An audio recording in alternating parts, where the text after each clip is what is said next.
बिस्मिल्लाहिर्रहमानिर्रहीम। इस पूरी मुकम्मल वीडियो के बनाने का मेरा मकसद सिर्फ ये है कि वोट इस्लामी नुक्ते नज़र से इसकी शरई हैसियत क्या है। ये एक वक्त की पुकार है। वोट का सही इस्तेमाल और वोट की शरई हैसियत क्या है। और मैं अपनी इस वीडियो में कुछ अपने तौर से ज़ाती मेरी जो राय है मैं उस राय को पेश करूँगा। उस मेरी राय से मेरे इस देखने वाले नाज़रीन को मेरी जो वीडियो देखेंगे उनका मेरी उस राय से मुत्तफ़िक़ होना कोई ज़रूरी नहीं है। हर एक आदमी का अपना नुक्ते नज़रिया है। आदमी अपने नुक्ते नज़र के हिसाब से वो काम करता है। तो जो मैं अपनी राय रखूँगा उससे आप हज़रात का मुत्तफ़िक़ होना कोई ज़रूरी नहीं है। आप अपनी राय में आज़ाद है। मेरी राय से आपका मुत्तफ़िक़ होना कोई ज़रूरी नहीं है। ताहम मैं आपसे एक दरख्वास्त कर सकता हूँ। आप से आजिज़ाना मेरी दरख्वास्त होगी। आपसे मेरी आजिज़ाना दरख्वास्त होगी कि आप मेरी उस बात को सुने और अगर आपको अच्छी लगे तो उस पर अमल करने की फ़िक्र करें, और अगर नहीं अच्छी लगती है तो आप मेरी उस राय को, मेरी उस बात को कूड़ेदान के अंदर डाल दीजिए। लेकिन खुदारा एतराज़ मत कीजिए कि मैंने ये कहा। मैं अपने ज़ाती राय को पेश कर सकता हूँ जिसमें मैं ख़ुद मुख्तार हूँ। आप अपनी ज़ाती राय को पेश कर सकते हैं, आप ख़ुद उसके मुख्तार हैं। इसलिए खुदारा मेरी बात आपको अच्छी न लगे तो इस पर वाबेला मत कीजिएगा। आप उसको मेरी बात चुप होकर के कूड़ेदान में डाल दीजिए। ठीक है, ये मेरी आपसे दरख्वास्त है। लेकिन इसके ऊपर वाबेला मत कीजिए कि फ़लाँ ने ऐसा कहा, फ़लाँ ने ऐसा कहा। दुनिया ने कहा, क्या कहा मुझे उसका इल्म नहीं। लेकिन मैं अपनी ज़ाती राय को पेश करने के ताल्लुक़ से आपके सामने एक दरख्वास्त कर रहा हूँ, बाकी और कुछ नहीं है। इसकी कोई ऐसी नहीं कि इसको करना ज़रूरी है। चुनांचे हम अब चलते हैं असल मसले की तरफ कि वोट इस्लामी नुक्ते नज़र से इसकी शरई हैसियत क्या है। इंतखाबात का मौका जो ही आता है, हर तरफ हर पार्टी और हर मौके पर अफरा तफरी होती है। जिस इलाके के अंदर हो, यूपी, बिहार, बंगाल, गर्जे के दुनिया के किसी खित्ते के अंदर वोट और इलेक्शन का मौका क्यों ना हो, हर जगह अफरा तफरी होती है। इसलिए इसमें जो धांधलियाँ होती है इस अफरा तफरी में, और जो चोरी चमारी होती है, वो हर एक इंसान के नज़र के सामने खुली हुई है। लेकिन इसके बावजूद ये धांधलियाँ जो भी कुछ होती है, जो मुजरिमाना नाटक खेल खेला जाता है, और लोग जो है इस तरीक़े से इसके अंदर खेल खेल करके और गलत नज़रियात को पेश करते हैं और आपस में दुश्मन हो जाते हैं, जिसके नतीजे में फासिद और मुफसिद अनासिर भरपूर फ़ायदा उठा लेता है और मुफीद मिल्क और मुल्क मिल्लत का जो होना चाहिए उसको ज़बरदस्त धक्का पहुंचता है। इसकी वजह से खल्क़ खुदा, मखलूक़ खुदा, अल्लाह के बंदे, जिनको परेशानियां और मुसीबतों का सामना करना पड़ता है, ये हमारी और आपकी नज़र से बिल्कुल साफ और वाज़ेह है। मुल्क और कौम के मफादात को जो ख़तरात पेश आते हैं और ज़मीन पर जो जुल्म, ज़्यादती और फिस्ना, फसाद और जंग व जिदाल की जो फ़िज़ा कायम हो जाती है, वो हमारे सबकी नज़र के सामने बिल्कुल वाज़ेह और सूरज के टिकिए की तरीक़े से रोशन है। इसी वजह से वोट अपने सही मसरब में इस्तेमाल नहीं किया जा रहा है, और ये कोताही दरअसल नतीजा है वोट की कानूनी हकीकत और शरई हैसियत को मुसलमानों के ना जानने की वजह से। और मुसलमान इस्लामी नुक्ते नज़र को नहीं समझ पाता है और उसके नज़र के सामने इस्लामी नुक्ते नज़र नहीं है। अगर लोग वोट की हकीकत और हैसियत से वाकिफ़ हो जाए तो फिर उन्हें अपने वोट की कीमत भी मालूम होगी और वो उस वोट का सही तौर पर इस्तेमाल भी करेंगे और उसको सही तरीक़े से लाने की फ़िक्र भी करेंगे। इसलिए इस सिलसिले में हज़रत मुफ्ती शफ़ी साहब रहमतुल्लाह अलैह ने भी एक जुज़ जवाहिरुल फ़िक़ह के अंदर नक़ल किया है, और ख़ुद अलग से किताब भी हज़रत की लिखी हुई है वोट की शरई हैसियत पर। ये तकरीबन आज से 30-40 साल पहले या और भी कुछ साल पहले हज़रत मुफ्ती शफ़ी साहब रहमतुल्लाह अलैह ने एक मुख्तसर सा ये रिसाला लिखा था वोट की शरई हैसियत के ताल्लुक़ से।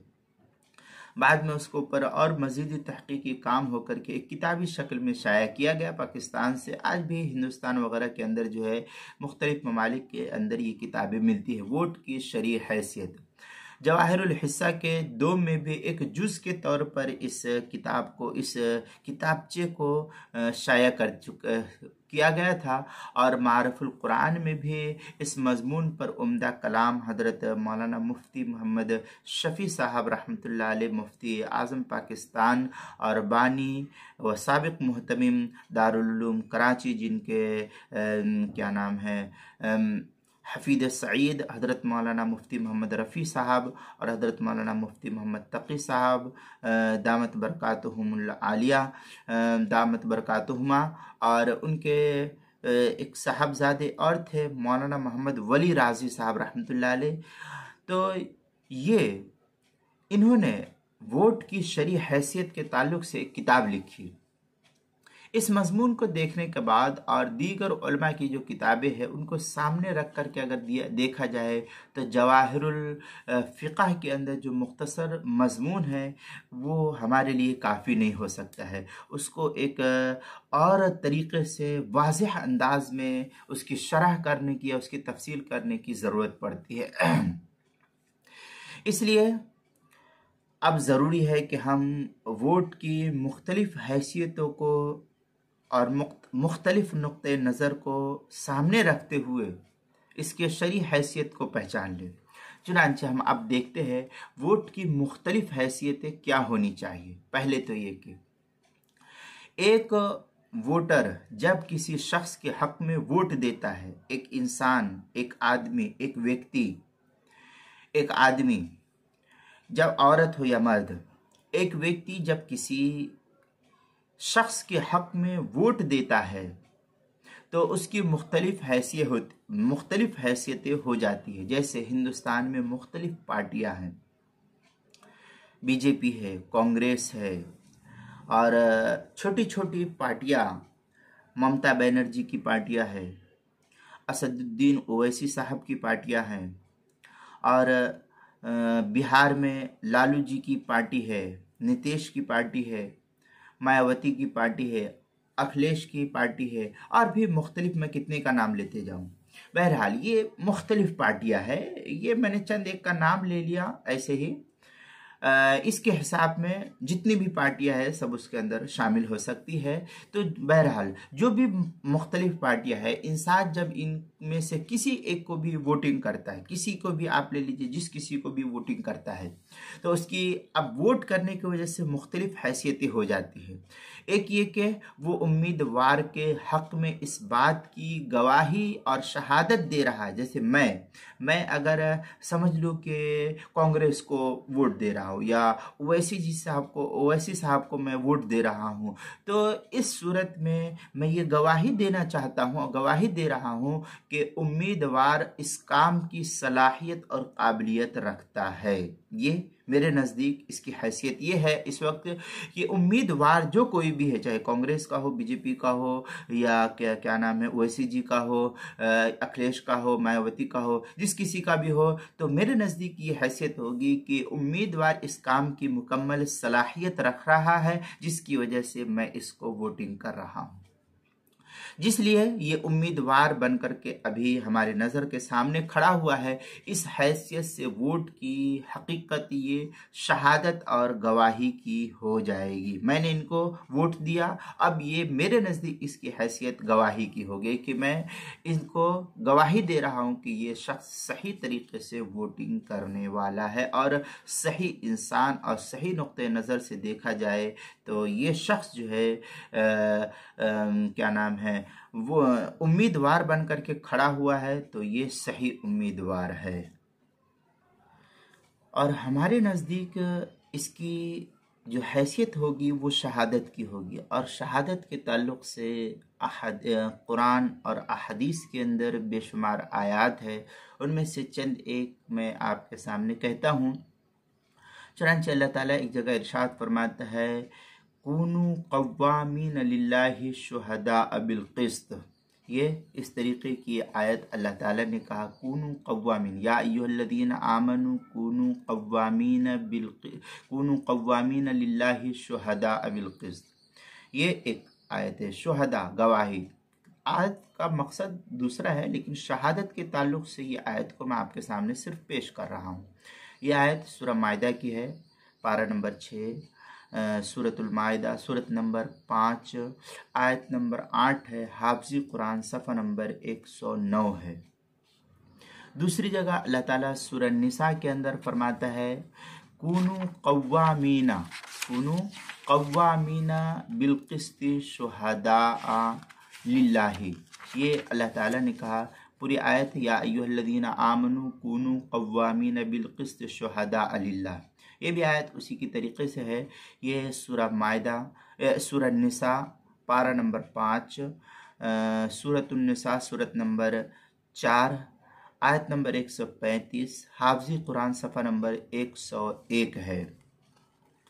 अल्लाह ताला कहता है, कूनू कव्वामीन बिल क़िस्त शुहदाअ लिल्लाह। इन दोनों आयतों का हासिल जो असल है वो ये कि अल्लाह ताला के लिए इंसाफ व हक़ के साथ गवाही देने के लिए खड़े हो जाओ। और यहाँ यही है कि हम इनके हक़ में ये गवाही देना चाहते हैं कि ये वोटर जो है बिल्कुल सही है, चिटर नहीं है। तीसरी जगह अल्लाह ताला सूरह तलाक़ के अंदर हमको हुक्म देता है कि व अक़ीमुश शहादत लिल्लाह, वाक़ीमुश शहादत लिल्लाह। सिर्फ मैं शहादत के ऊपर बहस कर रहा हूँ। आप ये ना समझे कि इस आयत के अंदर अगला मजमून पिछला मजमून तो कुछ और था, आपने सिर्फ यहाँ वोट के साथ जोड़ दिया, तो मेरा ये मकसद नहीं है। सिर्फ लफ्ज़ शहादत को मुझको बतलाना मकसूद है। यहाँ तफसील अगर देखनी है तो आप कुरान मुक़द्दस के अंदर देखिए कि वहाँ जो तफसील नकल की गई है उसके मुताबिक, वरना आप मुझे कहेंगे कि आप जो है तहरीफ कर रहे हैं कुरान के अंदर, तो ये ऐसा नहीं है। कुरान मुक़द्दस की आयत है, व अक़ीमुश शहादत लिल्लाह। पूरी आयत फ़इज़ा बलगना अजलहुन्ना फ़अम्सिकूहुन्ना बिमारूफ़। इसी आयत के अंदर है आगे व अक़ीमुश शहादत लिल्लाह। ये सूरत तलाक़ की आयत है। सूरत तलाक़ पारा नंबर 28, सूरत नंबर 65, आयत नंबर क्या नाम है 2 है। हाफ़िज़ कुरान सफ़ा नंबर 559 पर इसको नकल किया गया है। यानी अल्लाह के वास्ते शहादत कायम करो, अल्लाह के वास्ते शहादत को कायम करो। इन सब आयात से सच्ची शहादत के इजहार का हुक्म होता है। बस मुझे यही बतलाना है कि सच्ची शहादत को देना इन आयात के अंदर हुक्म दिया गया है कि सच्ची शहादत को का हुक्म हमको जाहिर करने का हुक्म दिया गया है। इसलिए इस तरीके से हमको हुक्म है कि तुम ये काम करो। अब आगे ये हुक्म है कि तुम झूठी गवाही किसी के सामने ना दो, या ये कि सच्ची गवाही को छुपाने की भी हमको ममानात वारिद हुई है कि तुम सच्ची शहादत को छुपाओ मत। किसी के सामने सच्ची शहादत पेश करना है तो बिला झिझक उनके सामने सच्ची शहादत पेश करो। चुनांचे अल्लाह ताला हमको हुक्म देता है, वला तक्तुमुश शहादत व मन यक्तुमहा फ़इन्नहु आसिमुन क़ल्ब। ये फ़इन्नहु आसिमुन क़ल्बुहु। पूरी आयत व इन कुन्तुम अला सफ़रिन वलम तजिदु कातिबन फरिहानुम मक़बूज़ा। इस आयत के तहत आगे है व मन यक्तुमहा फ़इन्नहु आसिमुन क़ल्बुहु। ये पारा नंबर 3 सूरतुल बक़रा सूरत नंबर 2 आयत नंबर 283, हाफ़िज़ कुरान सफ़ा नंबर 50 पर इस आयत को नकल किया है, जिसका तर्जमा है कि शहादत को ना छुपाओ और जो शख्स उसको छुपाता है उसका दिल गुनहगार है। ये इस तरीके से ये तो शहादत से मुताल्लिक़ थी बहस है कि अल्लाह ताला ने हमको शहादत का हुक्म दिया है कि तुम जो है शहादत के ताल्लुक़ से इसी तरीके से काम करो। तो हमारे नज़दीक इस वोटर को जो हम वोट दे रहे हैं इसकी शरई हैसियत ये है कि ये हमारे लिए शहादत है। मैं गवाही दे रहा हूँ कि ये उम्मीदवार बिल्कुल सही है। ये तो एक हैसियत थी इसकी। दूसरी हैसियत ये है कि वोटर जो उम्मीदवार है, उम्मीदवार वोटर उम्मीदवार के जो हक में वोट देता है तो सिफारिश करता है। ये एक तरीके की वोटर ये उम्मीदवार के हक में सिफारिशी बन रहा है, उसको अपना नुमाइंदा मुकर्रर किया जा रहा है। इस हैसियत से वोट की हैसियत शिफाअत और सिफारिश की हो जाएगी, जिसकी तफसील अभी मैं आगे नकल करूँगा। इसकी बड़ी तफसील है और इसकी तफसीली बहस जो है आगे अभी नकल की जाएगी। तीसरी हैसियत ये होती है कि वोट की हिसाब से हम देखते ही है कि वोटर उम्मीदवार को कौम का और मिल्लत का मुश्तरका हुकूक जो होता है उसको अपनी और कौम की तरफ से वकील बनाता है। इस लिहाज से वोट दरअसल वकालत का नाम हो जाएगा कि वोट जो है शरई एतबार से ये वकालत की हैसियत है इसके अंदर। तीसरे हुकूक मुश्तरका में वकालत है। ये तमाम तर तफसीली बहस जो है हज़रत मुफ्ती मोहम्मद शफ़ी साहब रहमतुल्लाह अलैह ने जवाहिरुल फ़िक़्ह की दूसरी जिल्द सफ़ा 293 और मारिफुल कुरान सफ़ा जिल्द नंबर 3 सफ़ा नंबर 72 पर हज़रत ने नकल किया है। ये तमाम तर तफसीलात को वहाँ देख सकते हैं। अब ये तीन बहस जो हमारे नज़र के सामने हमने आपके सामने बयान की कि पहली हैसियत शहादत की, दूसरी हैसियत जो है वो शिफात और सिफारिश की है, और तीसरी हैसियत जो है ये वकालत की है। अब हम इसके ऊपर बितफसील तीनों पर कलाम करते हैं और तीनों के अंदर जो अल्लाह ताला ने हमको हुक्म दिया है उन तमाम तर तफसीलात को हम आपके सामने पेश करते हैं इसकी शरई हैसियत। चुनांचे मैंने चंद आयात को आपके सामने शहादत के ताल्लुक़ से पढ़ करके पेश किया था। अब हम जानते हैं कि पहली हैसियत जो वोटर की शहादत की होती है वो ये कि वोट की पहली हैसियत जो नज़र के सामने होती है वो शहादत की है।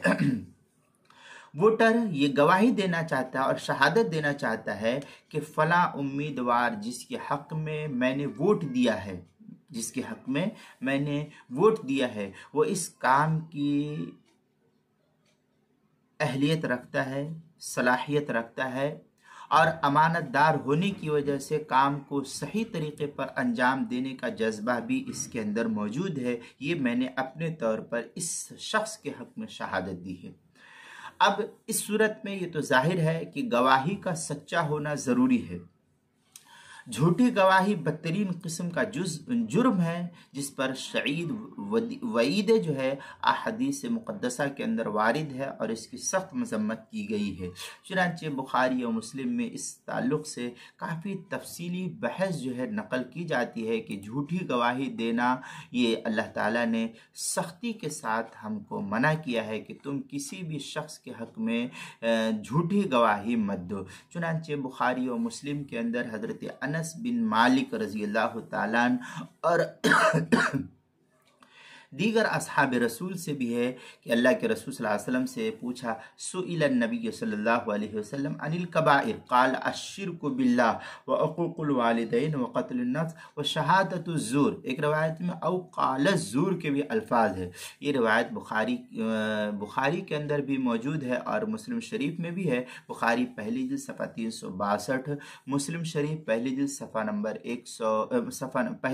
नंबर 64 पर ये रवायत है।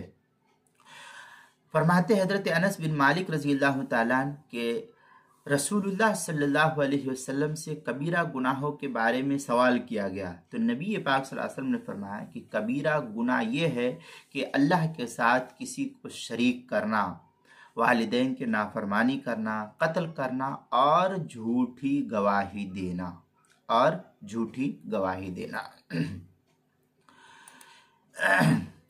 दूसरी हदीस, दूसरे अल्फाज तिरमिज़ी वगैरह के अंदर भी नकल किए गए हैं और भी मुख्तलिफ किताबों के अंदर है। इसको अगर मैं लंबा करूँ तो बहुत लंबी वीडियो हो जाएगी। दूसरी हदीस मुख्तसर ये है तर्जमा जिसका मैं आपके सामने पेश करता हूँ। हज़रत अबू बकरा रज़ी अल्लाह तआला अन्हु से रिवायत है, रसूलुल्लाह सल्लल्लाहु अलैहि वसल्लम ने फरमाया कि क्या मैं तुमको सबसे बड़ा गुनाह बताऊं? सहाबा किराम रज़ी अल्लाह अन्हुम अजमईन ने अर्ज़ किया कि ज़रूर। आप सल्लल्लाहु अलैहि वसल्लम ने फरमाया, अल्लाह के साथ किसी को शरीक करना, वालिदैन की नाफरमानी करना और झूठी गवाही देना, या ये फरमाया कि झूठ बात कहना। हजरत अबू बकरा फरमाते हैं कि आप सल्लल्लाहु अलैहि वसल्लम ये लफ्ज़ बार बार फरमाते रहे, हत्ता कि हमने दिल में कहा काश आप अब खामोश हो जाते। ये रवायत भी बुखारी ही के अंदर पहली जिल्द सफ़ा 362, तिरमिज़ी शरीफ दूसरी जिल्द सफ़ा नंबर 56, अल अदबुल मुफरद सफ़ा नंबर 10, मुस्लिम शरीफ पहली जिल्द सफ़ा नंबर 64 पर नकल की गई है। तीसरी एक और हदीस है, वो हज़रत हज़ीम बिन फातिक रज़ी अल्लाह तआला अन्हु से रिवायत है कि रसूलुल्लाह सल्लल्लाहु अलैहि वसल्लम ने इरशाद फरमाया खुतबा देते हुए कि झूठी गवाही शिर्क के बराबर है। 2 मरतबा ये अल्फाज फरमाया। उसके बाद आप सल्लल्लाहु अलैहि वसल्लम ने ये कहा, फजतनिबुर रिजसा मिनल औसान वजतनिबु कौल ज़ूर, बुतों से बचो यानी शिर्क से बचो और झूठी बात से बचो। ये रिवायत अबू दाऊद दूसरी जिल्द सफ़ा 506, तिरमिज़ी शरीफ दूसरी जिल्द सफ़ा नंबर 56 पर नकल की गई। इसके अलावा और भी बेशुमार अहादीस मुस्नद इमाम अहमद इब्न हम्बल और दीगर अहादीस की कुतुब के अंदर मौजूद है। सबका खुलासा यहाँ पर यही निकलता है कि तुम झूठी गवाही से गुरेज करो।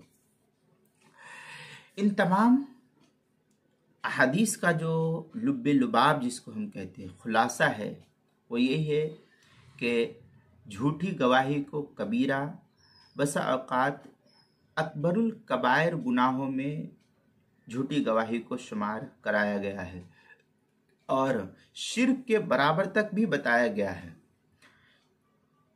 और इस तरीके से एक और वईद चौथी हदीस में इस तरीके से दिया गया है जो अल-कबाइर लिज़्ज़हबी के अंदर नकल है कि रसूलुल्लाह सल्लल्लाहु अलैहि वसल्लम ने इरशाद फरमाया, झूठी गवाही देने वाले क़यामत के दिन उस वक्त तक हिल नहीं सकते जब तक कि उसके हक में जहन्नम वाजिब ना हो जाए। ये अल-कबाइर लिज़्ज़हबी के सफ़ा 79 पर इसको नकल किया है। अब इन तमाम बातों से मालूम हुआ कि झूठी गवाही पर जहन्नम की सख्त वईदें आई है और इसको झूठी गवाही को अकबरुल कबायर में शुमार कराया गया है। चुनांचे अब इस झूठी गवाही पर जितनी हमने अहादीस और कुरान मुक़द्दस की चंद आयत आपके सामने पेश की थी, उस पर जब नज़र करते हैं तो जब वोटर किसी उम्मीदवार के हक में वोट देता है, जैसा कि मैंने अभी शुरू में बतलाया आपके सामने, तो इसके हक में ये काबिलियत और दियानत कि ये शहादत देना चाहता है। मैं ये शहादत देना चाहता हूँ कि इस तरीके से जो ये उम्मीदवार है, ये उम्मीदवार को मैं वोट दे रहा हूँ, लिहाजा इसमें झूठ व गलत बयानी से बचना लाजिम है। हम किसी नाअहल व नाकाबिल इंसान को किसी तौर पर भी वोट हरगिज ना दे, वरना सख्त मुजरिम करार पाएंगे और दुनिया के वबाल के अलावा उखरवी फिटकार के भी हम मुस्तहिक बन जाएंगे। इसलिए हमको इस सूरत में सख्त गुरेज करने की ज़रूरत है और सख्त परहेज़ करना चाहिए। अब दूसरी सूरत जो मैंने शुरू में कहा था, वोट की शरई हैसियत में 3 सूरतें बयान की थी, शहादत की, शफात सिफारिश की, तीसरी सूरत वकालत की। तो अब ये पहली सूरत तो शहादत की थी, दूसरी सूरत ये है शफात की। वोट की दूसरी हैसियत सिफारिश कह लीजिए या शफात कह लीजिए। वोट देने वाला उम्मीदवार के हक में सिफारिश करता है कि इस उम्मीदवार को नुमाइंदगी दी जाए, कौम का नुमाइंदा बनाया जाए। सिफारिश के मुतालिक इस्लामी उसूल अव्वलन ये है कि अच्छे काम में और अच्छे आदमी के लिए सिफारिश की जाए और किसी बुरे काम की और बुरे आदमी की सिफारिश इस सूरत में ना की जाए। चुनांचे कुरान मुक़द्दस के अंदर इसको उसूल के तौर पर अगर हम देख ले तो इस सूरत के अंदर हमको ये आयत तफसीली तौर पर मिलती है। कुरान मुक़द्दस की सूरह निसा की जो है आयत में अल्लाह ताला ने हमको ये हुक्म दिया है, मन यशफ़ा शफ़ाअतन हसना।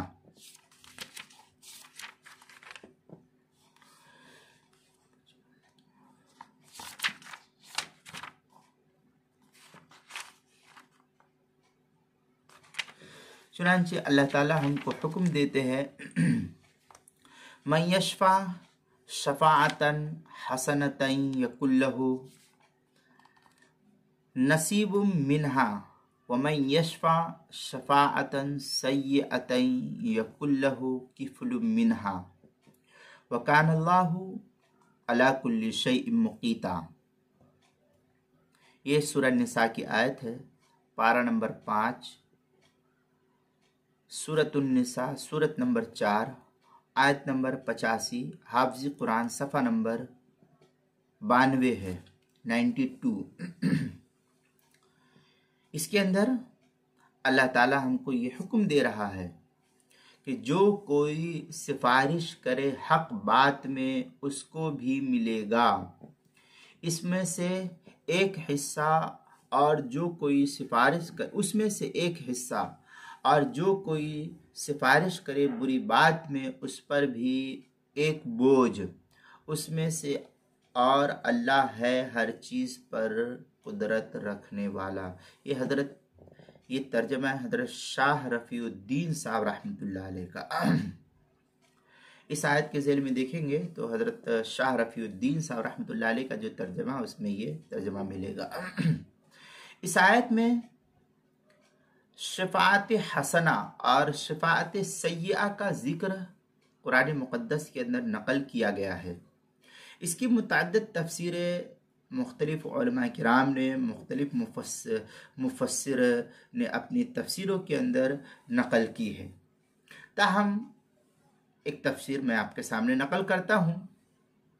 जामे तफ़सीर जो हज़रत हसन बसरी रहमतुल्लाह अलैह जो अजल्ल ताबई में शुमार किए जाते हैं, हज़रत हसन बसरी रहमतुल्लाह अलैह फरमाते हैं कि शफ़ाअत हसना वो है जो दीन में जायज़ है और शफ़ाअत सय्यआ वो है जिसकी इजाज़त नहीं। ये तफसीर आपको तफसीर कुर्तुबी के अंदर मिलेगी, 5वीं जिल्द सफ़ा नंबर 295। इसी आयत के ज़ेल में आप वहाँ देख सकते हैं तफसीर कुर्तुबी के अंदर। मतलब इसका ये है कि जायज़ कामों में किसी की सिफारिश करना शफ़ाअत हसना के अंदर दाखिल है, और नाजायज़ कामों में किसी की सिफारिश करना ये शफ़ाअत सय्यआ में दाखिल है। ये तफसील नक़ल की गई है।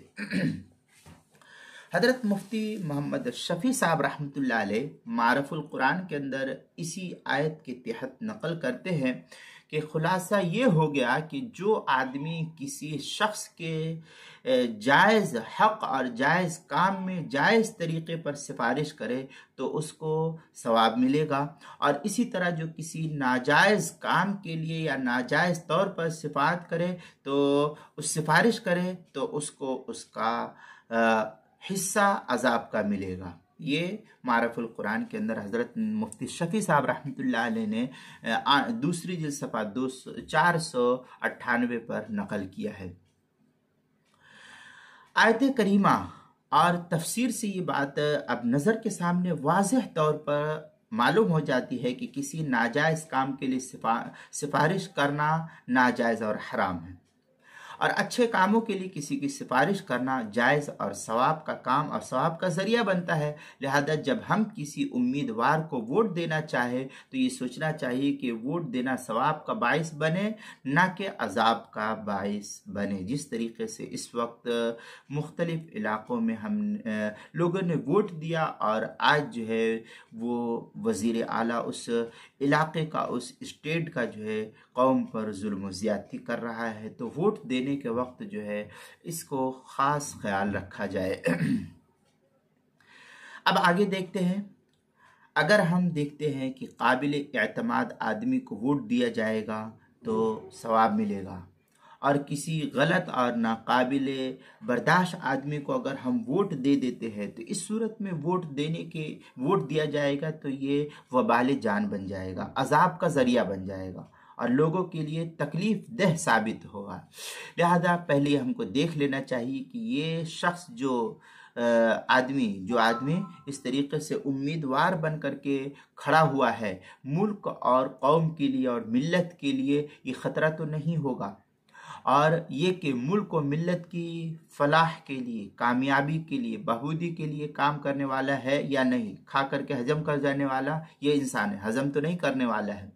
इसके कैरेक्टर और इसका मिजाज कैसा है, ऐसा तो नहीं कि धोखाधड़ी इसके अंदर है, इसके मिजाज के अंदर सालिहियत है कि नहीं, लोगों की खिदमत का जज्बा और मादा है या नहीं, या ये कि सरकारी पैसा जो इसको मिलने वाला है इस सरकारी पैसे को हड़प तो नहीं कर लेने वाला है।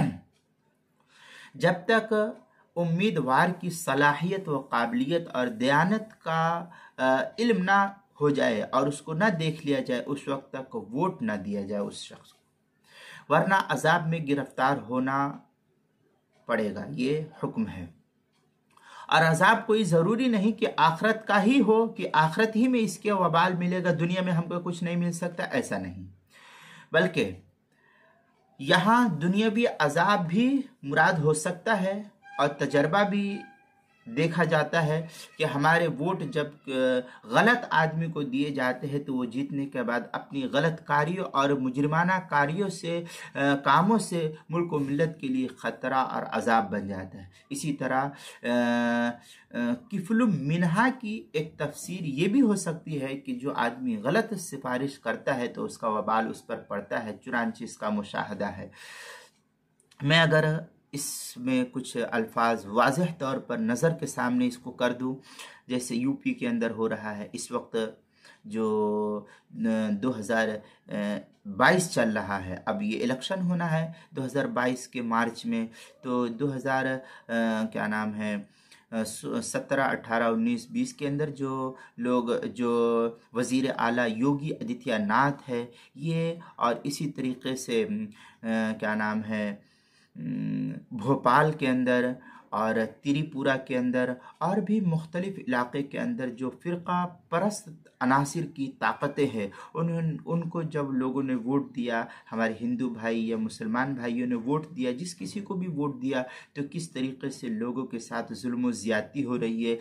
हिंदुओं की औरतें भी महफूज नहीं है, मुसलमान की तो है ही नहीं महफूज, मुसलमान का तो न जान महफूज हो रहा है न माल महफूज हो रहा है, और इन्होंने झांसा दिया कि हर एक महफूज है, ये ऐसा नहीं है।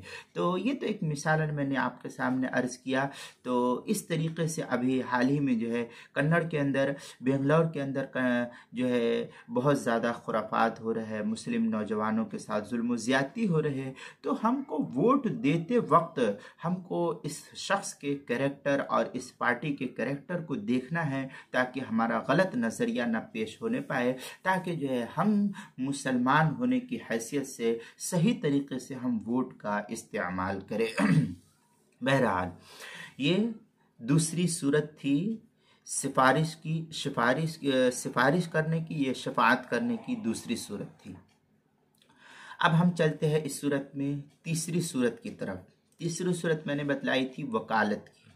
तीसरी सूरत मैंने कहा था वकालत की, वोट की शरई हैसियत में तीसरी सूरत वकालत की है। वकालत की सूरत जो है वो ये कि वोटर उम्मीदवार को पूरे हल्के का नुमाइंदा और वकील बनाता है।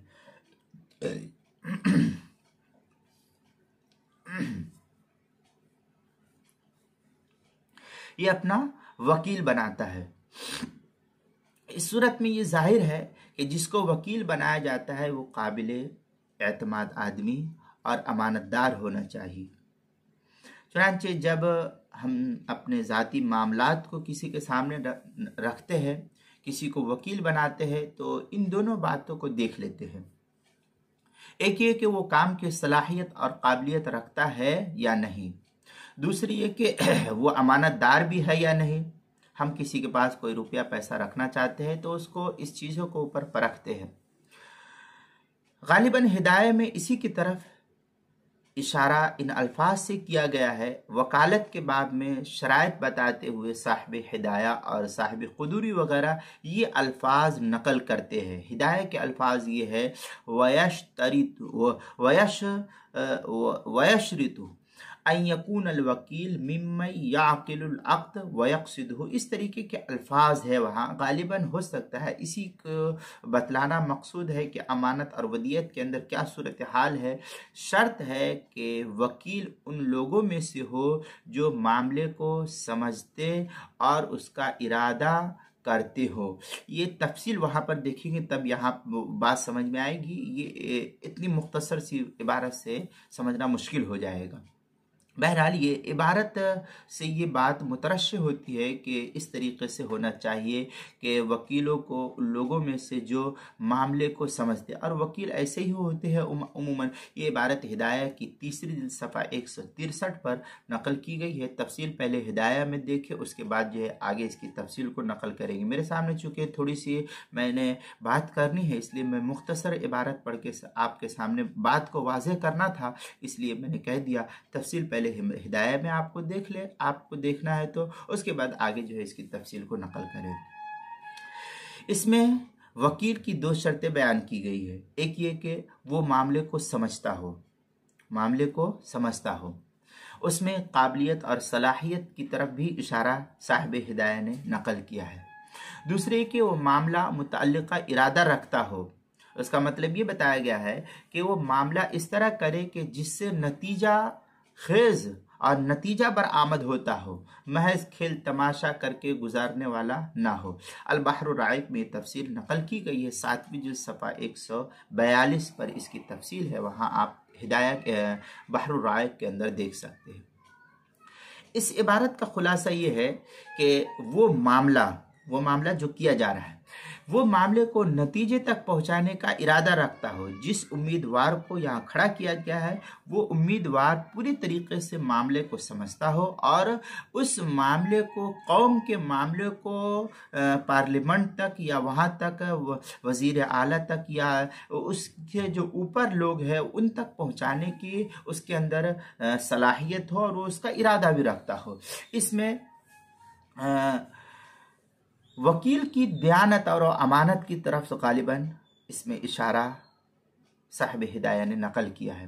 वैसे भी दो शर्तें ऐसी हैं जिनका वकील में होना अक़लन भी ज़रूरी है कि बात को पूरी समझता हो, पूरे मामलात को समझता हो और जिस बात को पेश करना हो उस बात की पूरी हक़ानियत से और हकीकत से वो वाकिफ़ हो। जब ज़ाती मामलात में उसको पेश नज़र रखना ज़रूरी है तो कौम और मिली मसाइल तो इससे आला दर्जे के हैं, उसको भी नज़र के सामने रखा जाएगा। इसकी तरफ तवज्जो देना किस कदर ज़रूरी होगा ये तो हम और आप खुद समझ सकते हैं। जबकि ज़ाती मामलात की अच्छाई और बुराई ज़ाती हद तक महदूद होती है, लेकिन कौमी और मिली मसाइल ज़ाती हद तक महदूद नहीं होती है, बल्कि उसकी अच्छाई और बुराई का असर पूरी कौम और मिल्लत पर पड़ता है। लिहाजा ज़रूरी इस सूरत में यह है कि जिस उम्मीदवार के हक़ में वोट देना हो उसके बारे में पहले मालूम कर लिया जाए, खूब अच्छी तरीके से छान फटक लिया जाए कि वो सियासी समझ बूझ और मामला फहमी की सलाहियत और मिली मसाइल के हल करने की काबिलियत उसके अंदर मौजूद है या नहीं है, और ये कि उसकी नीयत के अंदर महज वोट को हासिल कर लेने के बाद खेल तमाशा तो नहीं है कि कौम मिल्लत का इस तरीके से नुमाइंदा बन कर के वो पैसे को हड़प करने वाला बन जाएगा या दयानतदारी के साथ काम नहीं करेगा या मसाइल को हल किए बगैर सिर्फ और सिर्फ अपनी जेब भरेगा, ऐसा तो नहीं है। चुनांचे इस सिलसिले में हज़रत मुफ्ती शफी साहब रहमतुल्लाह अलैह जवाहिरुल फ़िक़्ह के अंदर रकम तराज हैं, लिखते हैं हज़रत अगर ये वकालत यानी इस वोटर के किसी शख्स के हक़ के मुताल्लिक होती और उसका नफ़ा नुकसान सिर्फ उसी की ज़ात को पहुँचता तो उसका ये खुद ज़िम्मेदार होता था। मगर यहाँ ऐसा नहीं, क्योंकि ये वकालत ऐसे हकूक़ के मुतालिक है जिनमें उसके साथ पूरी कौम शरीक होती है, पूरा इलाका और पूरे गांव और जिस इलाके से उसको वोट मिलता है पूरे के पूरे उसके अंदर शरीक होते हैं। अगर किसी नाअहल शख्स को अपनी नुमाइंदगी के लिए वोट देकर कामयाब बनाया तो पूरी कौम के हकूक़ को पामाल करने का गुनाह भी उस वोटर की गर्दन पर रहेगा। ये हज़रत मुफ्ती शफ़ी साहब रहमतुल्लाह अलैह के अल्फाज है जवाहिरुल फ़िक़्ह दूसरी जिल्द सफ़ा 293 पर हज़रत ने इसको नकल किया है। ये 3 सूरतें आपके नज़र के सामने वोट की हो गई है। अब हम आगे देखते हैं और मज़ीद को, एक और हैसियत को इस सिलसिले में देख लेते हैं। अब ये वोट की चौथी सूरत अगर हम देखते हैं तो वो ये कि वो इमदाद और ताउन की हैसियत हो जाती है। मदद करना, ताउन करना। वोटर उम्मीदवार को वोट देकर गोया अपना ताउन और उसको सपोर्ट कर रहा है और अपना सपोर्ट पेश करता है उसके सामने और उसको अपना मुआविन और मददगार समझता है, वो उसके लिए ताउन करता है, मदद करता है। चुनांचे इस सिलसिले में कुरान मुक़द्दस के अंदर अल्लाह ताला ने हमको जो नकल करके बतलाया है कि तुमको क्या करना है, किस तरीक़े से करना है। कुरान कहता है व तावनु अलल बिर्री व तक़वा वला तावनु अलल इस्मी वल उद्वान। ये सूरह मायदा पारा नंबर 6, सूरतुल मायदा सूरत नंबर 5 आयत नंबर 2, हाफ़ज़ी कुरान सफ़ा नंबर 107 पर इसको नकल किया है। चुनांचे अल्लाह ताला हुक्म देता है नेकी व परहेज़गारी के कामों में एक दूसरे की मदद किया करो और गुनाह व जुल्म में मदद ना किया करो। ये तर्जमा मौलाना मोहम्मद फ़तेह जालंधरी रहमतुल्लाह अलैह का। अब इससे हम क्या बतलाना चाहते हैं? इससे ये मालूम होता है कि उम्मीदवार मुल्क व मिल्लत के हक़ में फ़लाह व बहबूदी कामयाबी के लिए काम करने वाला हो तो उसको वोट देकर उसका ताउन करना चाहिए और ये हर एक का हक़ है कि ऐसे शख्स के लिए मुआविन बने, मददगार बने। लेकिन जुल्म व फसाद करने वाला और कराने वाला हो या लोगों के हुकूक को पामाल करने वाला हो और मुल्क व मिल्लत के लिए ख़तरा हो तो उसको वोट देना और उसको वोट देकर के जिताना ये हराम और नाजायज़ है। जालिम उमरा के लिए मददगारों पर सख्त वईद अहदीस के अंदर भी वारिद हुई है। कुरान मुक़द्दस में भी जालिम की मदद का हुक्म हमको नहीं दिया गया है, बल्कि जालिम को जुल्म से रोकने का हुक्म दिया गया है। इसलिए ऐसे शख्स जो जालिम उमरा के मददगारों पर सख्त वईद अहदीस के अंदर कुरान मुक़द्दस के अंदर नकल की गई, इसलिए ऐसे शख्स को वोट नहीं देना चाहिए। एक हदीस में रसूलुल्लाह सल्लल्लाहु अलैहि वसल्लम ने इरशाद फरमाया अनकरीब ऐसे उमरा होंगे कि बहुत से लोग उनकी हाशिया बर्दारी करेंगे, खुशिया बर्दारी करेंगे, उसके पीछे घूमेंगे, जो जुल्म करेंगे और जो झूठ बोलेंगे। बस जो शख्स उनके पास जाएगा, उनकी तस्दीक करेगा और उनके जुल्म पर उनकी मदद करेगा, वो मुझ में से नहीं, मैं उससे नहीं। ये सख्त वईदे जो है अल्लाह ताला के रसूल सल्लल्लाहु अलैहि वसल्लम ने बतलाई है। ये रिवायत अल-कबाइर लिज़्ज़ाहबी के अंदर नकल किया है, सफ़ा 111 और सफ़ा 112 पर तफसील वहाँ देख लीजिए। अब इस आयत से हमको इस हदीस से ये बात मालूम होती है कि जालिमों की मदद और उनका ताउन और उनकी तस्दीक और उनका किसी भी तरीक़े से मदद करना, उनका ये सब का सब जो है सख्त हराम और नाजायज़ उमूर में से है, इसलिए इनका ताउन करना हराम है। इनका मुर्तकिब सख्त वईद का मुस्तहिक है। जालिमों के सिलसिले में मदद के ये अक़वाल भी मुलाहिज़ा कीजिए ताकि उसकी शिद्दत का पूरा एहसास भी हमारे नज़र के सामने हो जाए। अल्लामा ज़हबी एक वाक़या नकल करते हुए लिखते हैं हज़रत सईद इब्नुल मुसय्यब रहमतुल्लाह अलैह, ये बड़े ताबईन में इनका शुमार होता है। जालिमों की मददगारों को फरमाया कि जालिमों के मददगारों को देखकर तुम्हारी आंखें न भरे मगर तुम्हारे दिलों के इनकार के साथ, ताकि तुम्हारे नेक आमाल हबत व बातिल ना हो जाए। यानी अगर उनको देखकर इनकार के जज्बात दिल में पैदा ना हुए तो नेक अमल के हबत होने का, गारत होने का अंदेशा है। अल्लामा ज़हबी मजीद लिखते हैं कि हज़रत मकहूल ताबई रहमतुल्लाह अलैह से नकल किया है कि उन्होंने फरमाया कि क़यामत के दिन एक निदा दी जाएगी, आवाज़ दी जाएगी कि जालिम और उनके मददगार कहाँ है। बस जिसने उन जालिमों के लिए लिखने स्याही पेश की होगी या दवात की स्याही डाली होगी या कलम छील कर दिया होगा। उस जमाने में चूंकि लकड़ियों के कलम चलते थे और स्याही होती थी, आज के दौर में जो फाउंटेन पेन है, आज के दौर में जो कलम है, ऐसे नहीं होती थी। तो कलम छील करके दिया हो, ऐसा ही कोई काम किया होगा जिससे जुल्म पर किसी भी दर्जे में इआनत और मदद होती होगी, तो उन सब को जमा किया जाएगा और आग के बनाए हुए ताबूत में रख करके उनको जहन्नम में डाल दिया जाएगा। ये जो है अल्लामा ज़हबी ने नकल किया है अल-कबाइर लिज़्ज़हबी के अंदर सफ़ा 112 पर। इसलिए जालिम उमरा के ताउन करना, उनका मदद, उनकी किसी भी तरीके से उनकी मदद करना, ये सख्त हराम और नाजायज़ फेल है। इससे बचना चाहिए मुसलमानों को। तफसील मैंने अभी ऊपर अर्ज कर दी। वोट देना भी एक किस्म का ताउन ही होता है, मदद करना होता है। लिहाजा जिसको वोट दिया जाएगा उसके मुताल्लिक मुसलमान पहले गौर व फिक्र कर ले कि आप जिसको गवाही दे रहे, जिसके ताल्लुक से, जिसकी वकालत कर रहे, जिसकी सिफारिश कर रहे, जिनके हक में वोट दे रहे, कल क़यामत के दिन अल्लाह ताला इन तमाम के बारे में आपसे भी पूछगछ करेगा कि तुमने जिसको गवाही दी, जिसको वोट दिया, किस तरीके से दिया। इसलिए इसका हमको ख़ास ख्याल रखना चाहिए। अब ये तो वोटर के ताल्लुक से थी बहसें। अब हम आगे देखते हैं वोट डालने की शरई हैसियत क्या है, वोट का शरई हुक्म क्या है। चुनांचे अब तक जितनी तफसीलात मैंने आपके नज़र के सामने वाज़ेह तौर पर की थी वो वोट की मुख्तलिफ हैसियतों के एतबार से थी।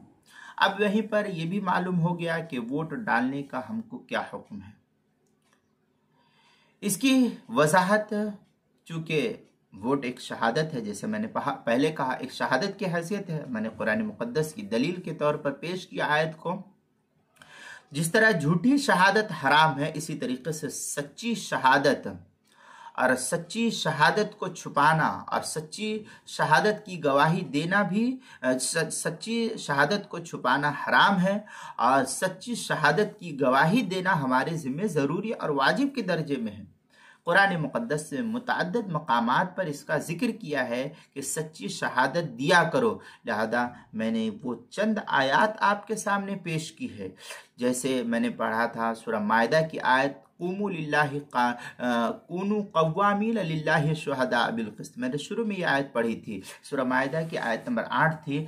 दूसरी जगह भी जो मैंने आयत सूरह निसा की पढ़ी थी, कूनू कव्वामीन बिल क़िस्त शुहदा, ये सूरह निसा की आयत थी, आयत नंबर 135। इन दोनों आयतों का हासिल और मकसद यही है कि अल्लाह ताला के लिए इंसाफ और हक के साथ गवाही देने के लिए खड़े हो जाओ। और सूरह तलाक की मैंने आयत आपके सामने पढ़ी थी, वाक़ीमुश शहादत लिल्लाह, सूरह तलाक आयत नंबर 2 थी। ये यानी अल्लाह के वास्ते शहादत को कायम करो। इन सब आयात का लुब-ए-लुबाब और खुलासा यही है कि सच्ची शहादत का इजहार खुल करके किया करो। इन शहादतों को छुपाओ मत, इन शहादतों को दो। और सच्ची गवाही को छुपाने के अल्लाह ताला ने हमको सख्ती के साथ मजम्मत की है। चुनांचे कुरान मुक़द्दस सूरह बकरा के अंदर मैंने आयत पढ़ करके शुरू में सुनाई थी, वला तक्तुमुश शहादा व मन यक्तुमहा फइन्नहु आसिमुन क़ल्बुहु। ये सूरह बकरा की आयत नंबर जो है 283, हाफ़िज़ कुरान सफ़ा नंबर 50 था। इसके अंदर ये अल्लाह ताला ने हमको यही हुक्म दिया है कि शहादत को न छुपाओ, और जो शख्स उसको छुपाता है उसका दिल गुनहगार है। वला तक्तुमुश शहादा व मन यक्तुमहा फइन्नहु आसिमुन क़ल्बुहु। अब इन आयात कुरानिया, मैंने इन तमाम आयत को शुरू में ही पढ़ दिया था। इन तमाम आयात से हमको ये मालूम होता है और हमको ये हुक्म दिया जाता है कि सच्ची शहादत को छुपाना हमारे लिए हराम और नाजायज़ है। इस तफसील से, इस आयात और इन मज़कूरा बाला तफसीलात से ये बात वाज़ेह होती है कि उस उम्मीदवार को जिसको जो उम्मीदवार को वोट दिया जाएगा वो जो लायक और काबिल एतमाद हो और काबिल इत्मीनान हो और अमानतदार हो, ज़रूरी है और शरई फरीज़ा है कि ऐसे शख्स को उम्मीदवार बनाया जाए और ऐसे शख्स को वोट दिया जाए। इसी तरह वोट की एक हैसियत ताउन की भी है, जैसा मैंने शुरू में बतलाया, ताउन अलल इस्म के तहत और ताउन अलल बिर्र व तक़वा के तहत, लिहाजा इसकी हैसियत ताउन की भी है। लिहाजा अच्छे और अमानतदार शख्स को, उम्मीदवार को उसका इस्तेमाल करते हुए उसको वोट देना हम सब के लिए ये ज़रूरी है, क्योंकि नेकी के काम पर ताउन का हुक्म अल्लाह ताला ने दिया है, जैसा कि मैंने ऊपर बतलाया है। और हासिल इन तमाम का यही निकलता है कि वोट ऐसे उम्मीदवार को और ऐसे शख्स को दिया जाना चाहिए जिसको हम काबिल एतमाद समझते हैं। लिहाजा ऐसे उम्मीदवार को देना जिसको हम नाकाबिल समझते हैं कि ये किसी काम का नहीं है, बेकार है, ये अपनी जेब भरेगा, ऐसे शख्स को वोट देना ये नाजायज और हराम है। और काबिल इंसान को वोट देना न सिर्फ ये कि जायज़ है बल्कि एक शरीफ फरीज़ा भी है, इसलिए वोट देना चाहिए, वोट को छुपाना नहीं चाहिए। वोट ना देने जाना ये जुर्म है एक तरीके का। चुनांचे हज़रत मौलाना मुफ्ती मोहम्मद शफ़ी साहब रहमतुल्लाह अलैह जवाहिरुल फ़िक़्ह के अंदर, जो मैंने ऊपर इबारत भी नकल की थी आपके सामने, हज़रत के हवाला भी दिया था, ये कि आयत का हवाला देते हुए फरमाते हैं कि इन तमाम आयत ने मुसलमानों पर ये फरीज़ा आयत किया है, ये फरीज़ा आयत किया है कि ये फरीज़ा आयत किया है कि सच्ची गवाही से जान ना चुराए, ज़रूर अदा करे। सच्ची गवाही जो है ये इस तरीके से सच्ची गवाही को नहीं छुपाना चाहिए, सच्ची गवाही छुपाना ये एक तरीके का जुर्म शुमार किया गया है, इसलिए सच्ची गवाही देना चाहिए। ये हजरत जो है लिखते हैं सच्ची गवाही देने से जान ना चुराए, ज़रूर अदा करे। ये जवाहिरुल फ़िक़्ह दूसरी जिल्द सफ़ा नंबर 294 पर हजरत ने नकल किया है।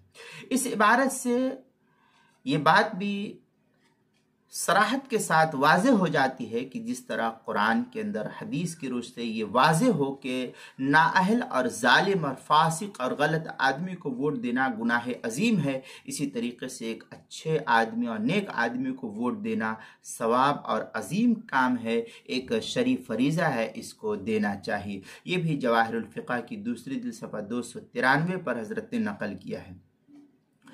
अब एक और बात ये रह जाती है कि आजकल बहुत सारे उम्मीदवार खड़े हो जाते हैं, उनमें बहुत से ऐसे जो नाकाबिल एतमाद हो, तो इसको क्या करना चाहिए?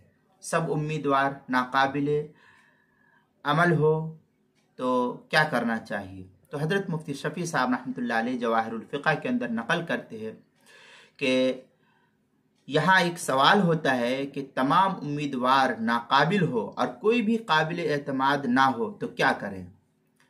तो सवाल हमारे ज़माने के लिहाज से निहायत ही अहम बात है, और हमारे ज़माने में आज जो 2022 चल रहा है इसमें भी ये चीज़ अहमियत के हामिल है, क्योंकि आज अक्सर जगह यही नज़र आती है, यही बात नज़र आ रही है कि उम्मीदवार किसी जगह भी काबिल इत्मीनान और एतमाद आदमी नहीं होते हैं। हत्ता कि मुस्लिम उम्मीदवार की हालत भी दूसरों से कुछ मुख्तलिफ नज़र नहीं आती। तो क्या ऐसी सूरत हाल का तकाजा ये है कि वोट से दस्तकुशी हो जाए, यानी दस्तबरदार हो जाए, अब देना ही नहीं चाहिए वोट? ऐसा नहीं। इस सवाल का जवाब देते हुए हज़रत मुफ्ती शफ़ी साहब रहमतुल्लाह अलैह लिखते हैं कि अगर किसी जगह में कोई भी उम्मीदवार सही माने में काबिल और दयानतदार ना हो, मगर उनमें कोई एक सलाहियत कार व खुदा तरस की उसूल पर दूसरों की निस्बत से गनीमत हो, तो तकलील शर और तकलील जुल्म की नीयत से उसको भी वोट दे देना जायज़ बल्कि मुस्तहसन है। ये हज़रत मुफ्ती शफ़ी साहब रहमतुल्लाह अलैह लिखते हैं जवाहिरुल फ़िक़्ह दूसरी जिल्द सफ़ा 294 पर। इसका मतलब ये है कि उम्मीदवारों में गौर व फिक्र करे, जो वोटर है जिसको वोट देना हो उम्मीदवारों के अंदर गौर व फिक्र करे कि कौन मुल्क व मिल्लत और कौम के लिए कम ख़तरा साबित है। अगर एक बड़ा जालिम है तो दूसरा उससे कम जालिम, तो उसको वोट दे देना जायज़ है। एक बड़ा, जैसे आज के दौर में कहते हैं, एक बड़ा घपलेबाज है और एक कम घपलेबाज है तो दोनों ही, लेकिन दोनों ही घपलेबाज है, तो जो बड़ा है उसको वोट ना दे करके जो कम घपलेबाज है उनको वोट दिया जाए, क्योंकि दोनों तो बराबर ही है। इसका मतलब यही है कि बड़ा जालिम है और एक छोटा जालिम है, तो बड़े को ना दे करके छोटे जालिम को वोट दे दिए। इसकी तायीद अल्लामा इब्न तैमिया रहमतुल्लाह अलैह की एक इबारत से वाज़ेह तौर पर साबित होती है। चुनांचे फतावा इब्न तैमिया के 28वीं जिल्द सफ़ा 259 पर लिखते इब्न तैमिया रहमतुल्लाह अलैह, मा अन्नहु तौलियतुन गैरुल अहली लिज़्ज़ररी इज़ा काना अस्लहल मौजूदा फयजिब मा ज़ालिकल अला फी इस्लाहिल अहवाली हत्ता यकमुल फिन नासी माला बदलहुम मिनहु मिन उमूरिल विलायती वल अमाराती व नहवा। इस तरीके की इबारत से वाज़ेह होता है। ये इबारत तफसील से तो वहीं देखेंगे, फतावा इब्न तैमिया 28वीं जिल्द सफ़ा 259 पर।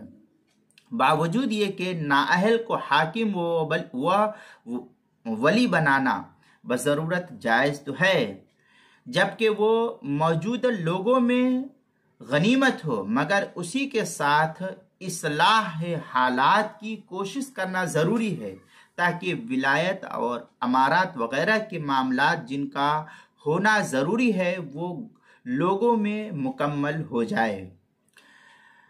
इब्न तैमिया की जो इबारत थी ये उसका तर्जमा था, तो चूँकि तर्जमे से इबारत वाज़ेह नहीं हुई, इसलिए इसको इस तरीके से देखें कि इस इबारत से दो बातें मालूम होती है। एक ये कि नाअहल को भी हाकिम बनाने की इजाज़त है, जबकि वो मौजूदा अशखास में से वही गनीमत हो। बहुत से लोग हैं, अब इसको इस तरीके से हाकिम बनाना यही इसकी अहलियत है, तो ये गनीमत है। दूसरे कि नाअहल को हाकिम बनाने के बाद इस बात की कोशिश रखना इंसान के लिए ज़रूरी है कि विलायत व अमारत के मामलात को संभालने के लिए जिन सिफात व ज़रूरियात की ज़रूरत है वो लोगों में तकमील पाएँ, ताकि आइंदा काबिल इंसान को इस काम को संभालने की जिम्मेदारी दी जा सके। वोट ना देना ये तो एक इबारत थी, एक वाज़ेह तौर पर। अब वोट ना देने का नुकसान क्या है, इसकी तफसील को हम यहाँ देखते हैं। अब इन तमाम मज़कूरा बातों को देखने और वोट को छुपाने और ना देने का गुनाह तो हमको हो गया, इस पूरी वीडियो के अंदर तफसील नकल कर दी गई। अब देखते हैं कि वोट को ना देने का नुकसान क्या है। चुनांचे इससे ये बात मालूम हुई कि इंतखाब में किसी ऐसे शख्स को जो दूसरों की निस्बत गनीमत हो वोट देना चाहिए, और ऐसा ना करना नुकसानदेह है, क्योंकि जब सालिह तबका वोट देने से गुरेज करेगा तो जो लोग दुनियादार होते हैं वो अपना वोट या तो गलत इस्तेमाल करते हैं या गलत लोगों के हाथ बेच डालते हैं, जिसके नतीजे में ऐसे नुमाइंदा मुकर्रर होकर आते हैं जो न काबिलियत रखते हैं, न दयानतदारी है उसके अंदर, न अमानत है, न काबिल इत्मीनान है। लिहाजा सालिह लोगों को, नेक लोगों को और अच्छे लोगों को, मुसलमानों को, जो नमाजी तबके के लोग हैं उन लोगों को वोट देना ज़रूरी है, वोट देना चाहिए। इस सिलसिले में हज़रत मुफ्ती शफ़ी साहब रहमतुल्लाह अलैह जवाहिरुल फ़िक़ह के अंदर लिखते हैं, आज जो खराबियाँ इंतखाबात में पेश आ रही हैं उनकी बड़ी वजह यह है कि उमूमन नेक सालिह हज़रात वोट देने ही से गुरेज करने लगे, जिसका लाजमी नतीजा वो हुआ जो मुशाहदे में आ रहा है कि वोट उमूमन उन लोगों के आते हैं जो चंद टकों में खरीद लिए जाते हैं, और उन लोगों के वोटों से जो नुमाइंदे पूरी कौम पर मुसल्लत होते हैं वो जाहिर है कि किस कुमाश और किस किरदार के होंगे। ये इबारत हज़रत मुफ्ती शफ़ी साहब रहमतुल्लाह अलैह की है, जवाहिरुल फ़िक़ह दूसरी जिल्द सफ़ा 294 पर इसको नकल किया है। अब एक और बात रह जाती है कि लोग पैसा दे करके वोट देते हैं, पैसा ले लेते हैं वोट का, वोट को बेच देते हैं। तो वोट को बेचना, ये इसका शरई हुक्म क्या है? चुनांचे जानना चाहिए कि ये फ़िक़ही मसला है। वोट को बेचना सख्त हराम और नाजायज़ है। फ़िक़ही मसले की वजाहत करते हुए ये भी कह देना ज़रूरी समझता हूँ। अबू दाऊद के अंदर रिवायत है कि वोट चूंकि शफात की हैसियत भी रखता है, जैसा मैंने शुरू में कहा है, हदीस भी पेश की थी आपके सामने, कुरान के आयत और उसकी शरई हैसियत नकल की थी, शहादत की भी हैसियत रखता है, और दोनों पर कोई मुआवजा लेना और देना ये बनस से सरीह अगर कह लीजिए तो कुरान और हदीस की रोशनी में, उसूल फ़िक़्ह की रोशनी में इस पर मुआवजा लेना ये नाजायज़ और हराम है, और ये एक तरीके की रिश्वत में दाखिल है। इसलिए वोट पर भी मुआवजा लेना और मुआवजा देना ये हराम और नाजायज़ है, रिश्वत में दाखिल है। हदीस शरीफ में इससे सख्त ममानियत वारिद हुई है इस पर, रिश्वत लेने और देने पर। चुनांचे हज़रत अबू उमामा बाहिली रज़ी अल्लाह तआला अन्हु से रिवायत है कि रसूलुल्लाह सल्लल्लाहु अलैहि वसल्लम ने इरशाद फरमाया, जिसने किसी शख्स की सिफारिश की और उसने उस पर उसको हदिया दिया तो वो उसने कबूल कर लिया, उस हदिये को कबूल कर लिया, तो वो सूद के दरवाजों में से एक बड़े दरवाजे में दाखिल हो गया। ये कितनी बड़ी सख्त वईद है। ये रिवायत अबू दाऊद की दूसरी जिल्द सफ़ा 499 पर नकल की गई है। अब इससे ये मालूम हुआ कि सिफारिश पर हदिया सूद के हुक्म में जब दाखिल है, बल्कि सूद की इंतहाई कबीह सूरत जो दरवाज़ा शुमार किया गया है उसके अंदर दाखिल है। इसी तरह शहादत और गवाही को भी बेचना हराम और नाजायज़ करार दिया है और रिश्वत में दाखिल है, जैसा कि हज़रत मुफ्ती शफ़ी साहब रहमतुल्लाह अलैह ने जवाहिरुल फ़िक़्ह के इसी मज़मून की निशानदही हज़रत ने की है।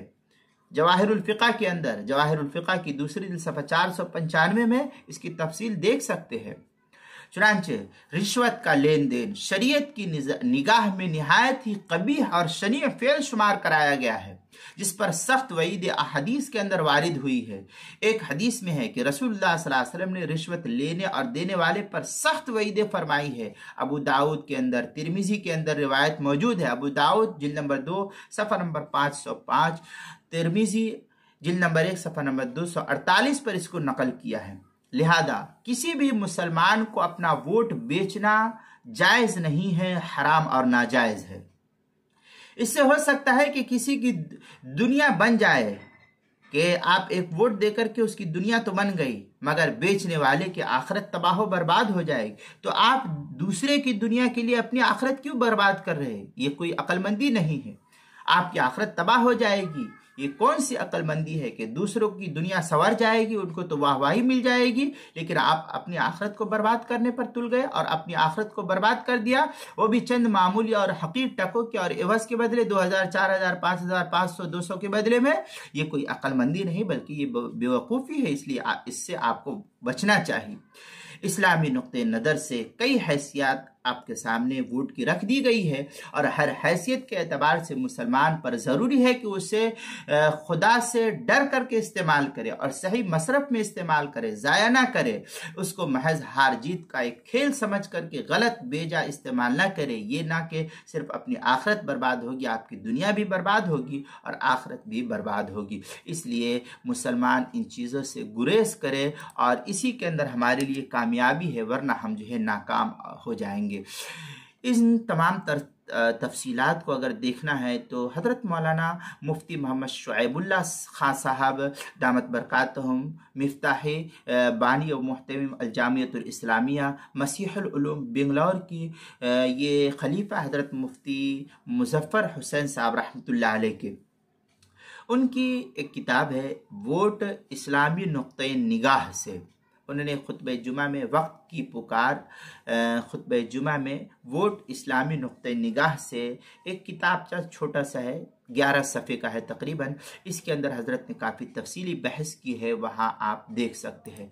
इसी तरीके से एक और रिसाला है वोट की शरई हैसियत, इंतखाब के मौके पर खुतबे जुमा का बयान। ये मौलाना सैयद शब्बीर अहमद हुसैनी नदवी ने जो है इसको नकल किया है, इंतखाब में वोट की शरई हैसियत। ये भी तकरीबन 8 सफ़े का एक छोटा सा रिसाला है। इस रिसाले के अंदर भी बड़ी तफसील से इन तमाम चीज़ों को नकल किया गया है, आप वहाँ भी इस तफसील को देख सकते हैं, वहाँ भी आपको ये तफसील मिल जाएगी। इसलिए जो है वोट की शरई हैसियत को हम मुसलमान पहचाने कि वोट का सही इस्तेमाल हमको क्या करना चाहिए। वोट बेचना शरीयत की निगाह में सख्त हराम और नाजायज़ है।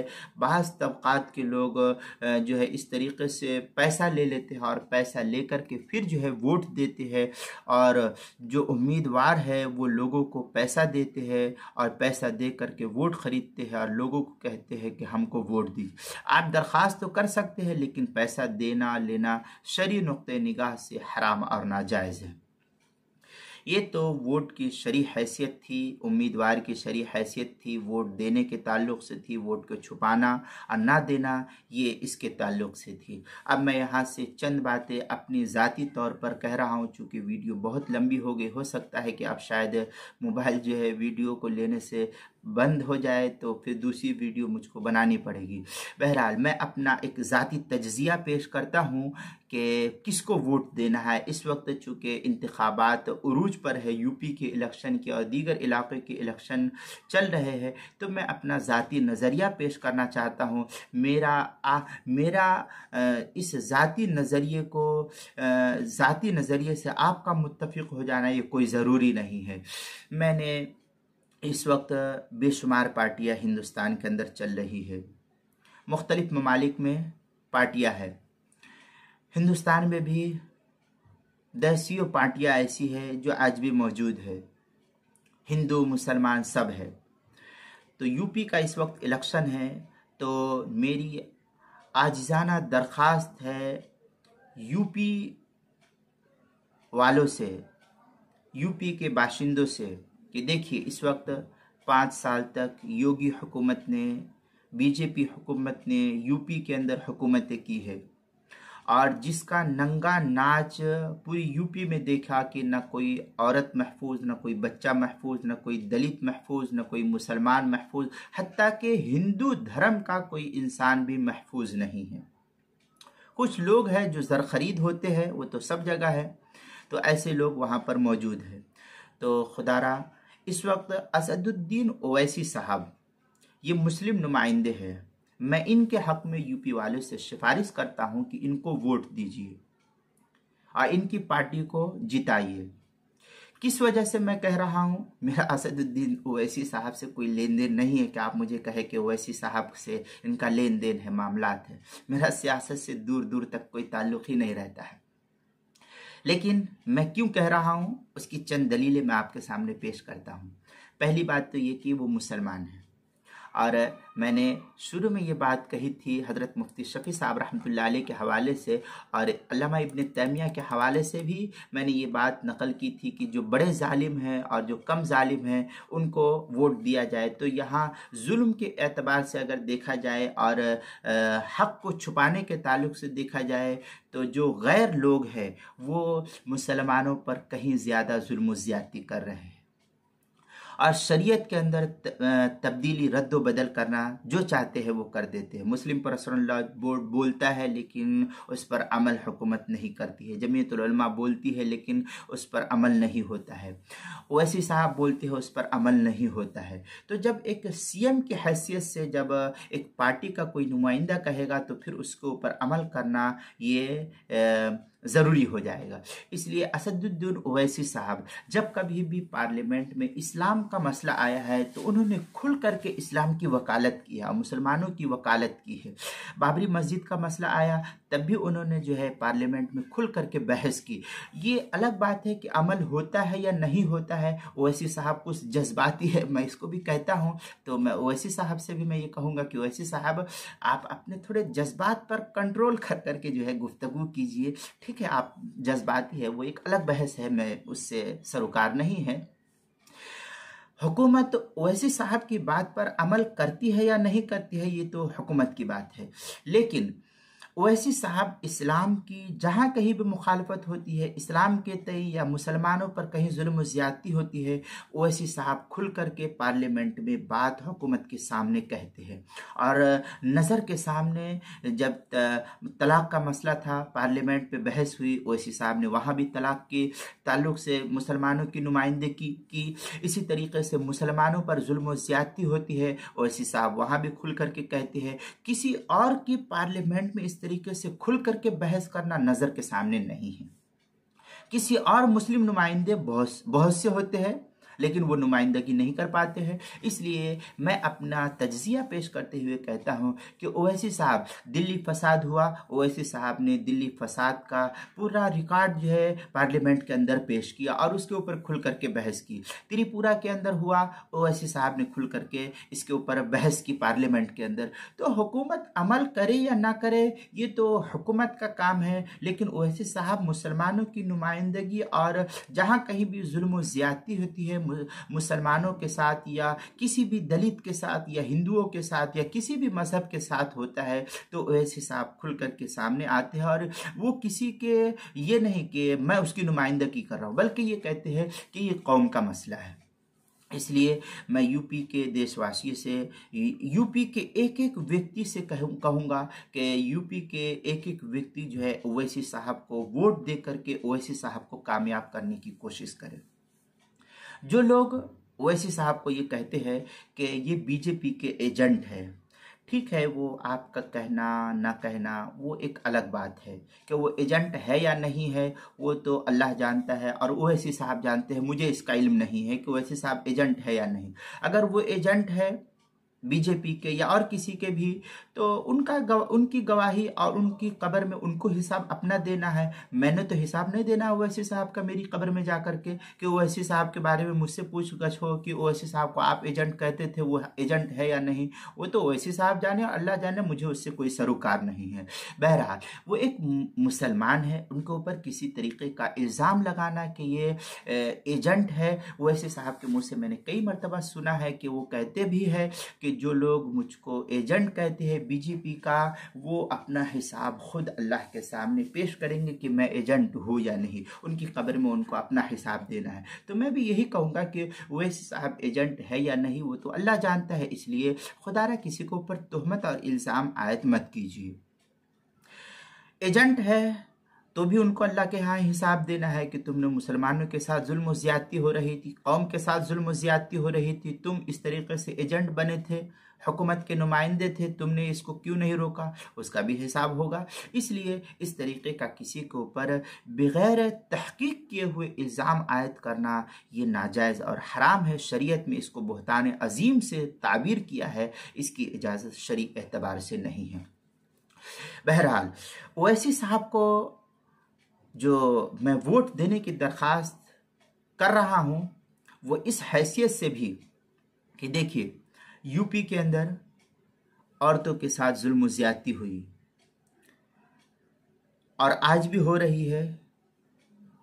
माँ बहनें मुसलमान हो या गैर मुस्लिम सबके साथ जुल्म ज़्यादती हो रही है। गरीब तबके के साथ, दलित क्या यह इंसान नहीं है।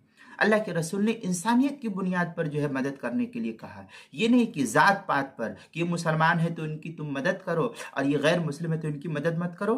जमीयतुल उलमा को हमने देखा है कि वो बिला तफरीक मिल्लत व मजहब हर एक के दरमियान वो हर एक की मदद करती है। गोधरा फसाद हुआ, गुजरात फसाद हुआ, दिल्ली फसाद हुआ, जमीयतुल उलमा कहीं ये नहीं कहते कि हम सिर्फ मुसलमानों की मदद करेंगे, वो सबकी मदद करती है। इसी तरीके से ओवैसी साहब भी सबकी मदद करते हैं और सबके खिलाफ आवाज़ उठाते हैं। वो गलत कहीं है तो ओवैसी साहब आवाज़ उठाते हैं। इसलिए मुसलमानों की ये मुत्तफ़िक़ा तौर पर नुमाइंदगी होनी चाहिए। 70-80 साल हो गया देश को आज़ाद हुए, लेकिन अभी तक मुसलमानों के साथ जो जुल्म ज़्यादती हो रही है वो नज़र के सामने है। इसलिए मुसलमानों को एक जगह प्लेटफार्म पर आकर के मुत्तफिक होकर के और एक मुसलमान नुमाइंदा को, मुसलमान पार्टी को मजबूत करने की ज़रूरत है। इसलिए इस वक्त हमने आज़म खान को देखा। आज़म खान पार्लियामेंट में जीते, रामपुर से जीते, उनको जो है योगी साहब ने उठा करके जेल के अंदर डाल दिया। उन्होंने अच्छी यूनिवर्सिटी बनाई, उसके ऊपर केस और मुकदमा चलना शुरू हो गए। तो मुसलमानों की नुमाइंदगी करने वाले बहुत कम लोग रह गए हैं। और ये खालिसतन ओवैसी साहब की जो पार्टी है, ये खालिसतन मुस्लिम पार्टी है। इसलिए और इन्होंने जो लोगों की मदद की है, लोगों की देखभाल की है। और हैदराबाद में, मैं हैदराबाद तो गया नहीं हूँ, लेकिन जो कुछ नेट पर मौजूद होता है और देखा जाता है, लोगों की ज़ुबानें सुना जाता है, ओवैसी साहब अच्छे लीडर हैं। इसलिए मैं ये कहूँगा, लोग बहुत कुछ कहते हैं कि वोट कटुआ पार्टी है, वोट काटने के लिए आ जाते हैं। दुनिया जो कुछ कहे सब कुछ कहती रहे ओवैसी साहब के बारे में। मैं आपसे दरख्वास्त करता हूं कि आप उनको जिताने की कोशिश कीजिए। क्या बीजेपी वोट काटने वाली नहीं है? कांग्रेस पार्टी वोट काटने वाली नहीं है? इसी तरीके से मायावती की जो पार्टी है वो वोट काटने वाली नहीं है। और दीगर जो बहुत सारी छोटी छोटी पार्टियां हैं, क्या ये वोट काटने वाली नहीं है? कि ये इल्ज़ाम सिर्फ ओवैसी साहब पर ही लग रहा है? जहां कहीं ओवैसी साहब जाते हैं तो कहते हैं कि ओवैसी साहब वोट काटने के लिए आ गए। तो मैं ये कहूँगा, खुदारा आप अपनी ज़ुबान की हिफाजत कीजिए। क्यों गलत नज़रियात लोगों के सामने पेश करते हैं? अगर ये जीत करके आपके इलाके के अंदर आते हैं तो क्या आपका फ़ायदा नहीं होगा? ये आपका भी फ़ायदा करेंगे। ये मुसलमान कौम है, और मुसलमान कितना गिरा से गिरा इंसान क्यों ना हो, ये मुसलमान किसी की साथ जुल्म ज़्यादती नहीं करेगा। शरीयत की हिफाजत करेगा। शरीयत की हिफाजत करने के लिए अपनी जान की कुर्बानी को पेश करने पर आमादा हो जाएगा। इसलिए यूपी के मुसलमानों से, और जहाँ कहीं भी वोट हो, जहाँ कहीं भी ओवैसी साहब जाए, मैं मुसलमानों से हाथ जोड़ करके दरख्वास्त करता हूँ कि ऐसी सूरत में ओवैसी साहब की पार्टी को मजबूत करके अपने नुमाइंदे को पार्लियामेंट तक पहुँचाने की कोशिश करें। अब मैं ओवैसी साहब से भी कहूँगा कि ओवैसी साहब, आप अपना जो टिकट दे तो टिकट उलमा के हाथ में दीजिए। ऐसे उलमा को दीजिए जो सूझबूझ रखने वाले हो, कौम मिल्लत के क्या नाम है, कौम मिल्लत के काम करने वाले उलमा हो।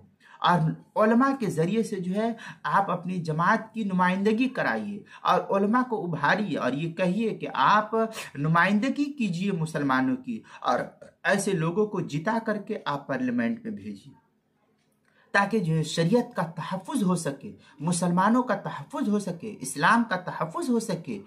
और देखिए, अगर मुसलमान पार्लियामेंट में होगा, मुसलमानों की तादाद अक्सरियत की होगी, तो फिर किसी फैसले को किसी हुकूमत के लिए लेना उनके लिए आसान नहीं होगा। आज हमारे खिलाफ जो होता है वो फैसला कर दिया जाता है, ये मुसलमानों की नुमाइंदगी ना होने की वजह से हो रहा है। मैं एक मिसाल दूं आपको।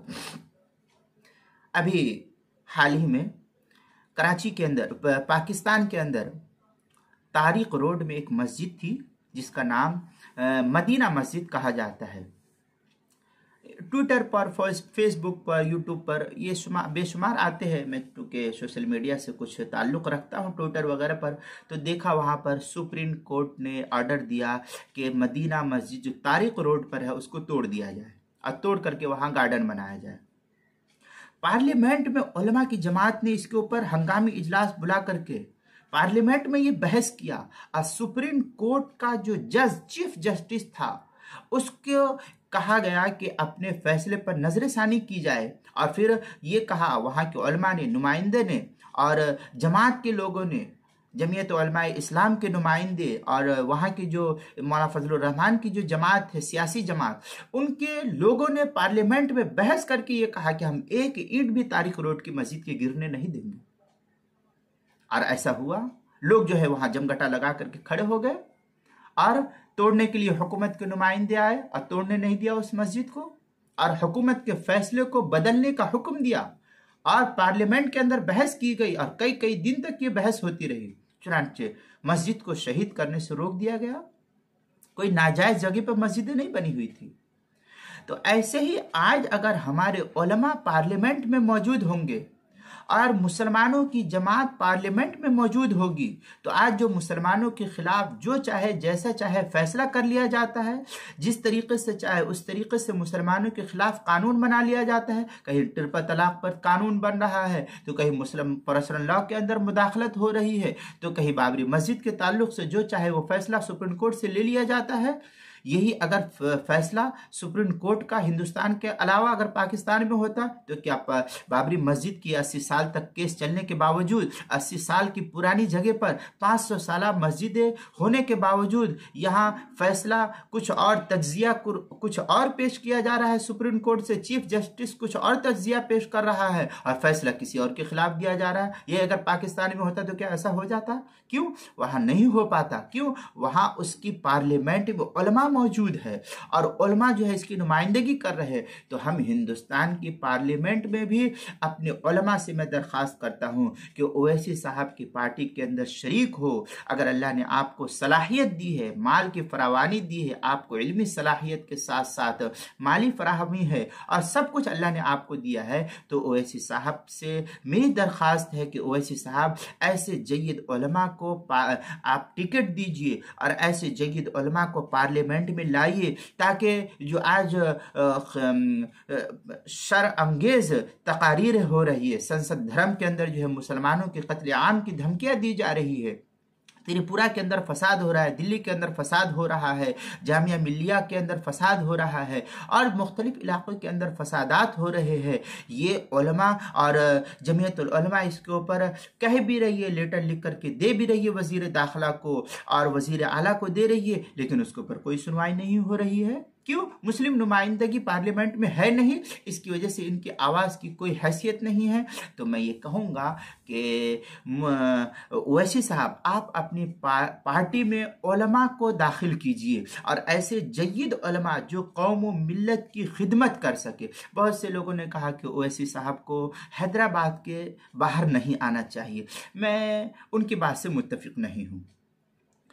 ओवैसी साहब को पूरे मुल्क के अंदर, पूरी इंडिया के अंदर फैल करके जहां भी हो वहां मैं खुल करके हिमायत करता हूं ओवैसी साहब को कि वहां जाकर के ओवैसी साहब आप इलेक्शन लड़िए और अल्लाह से मैं दुआ भी करता हूं कि अल्लाह ताला आपकी पार्टी को कामयाब करे।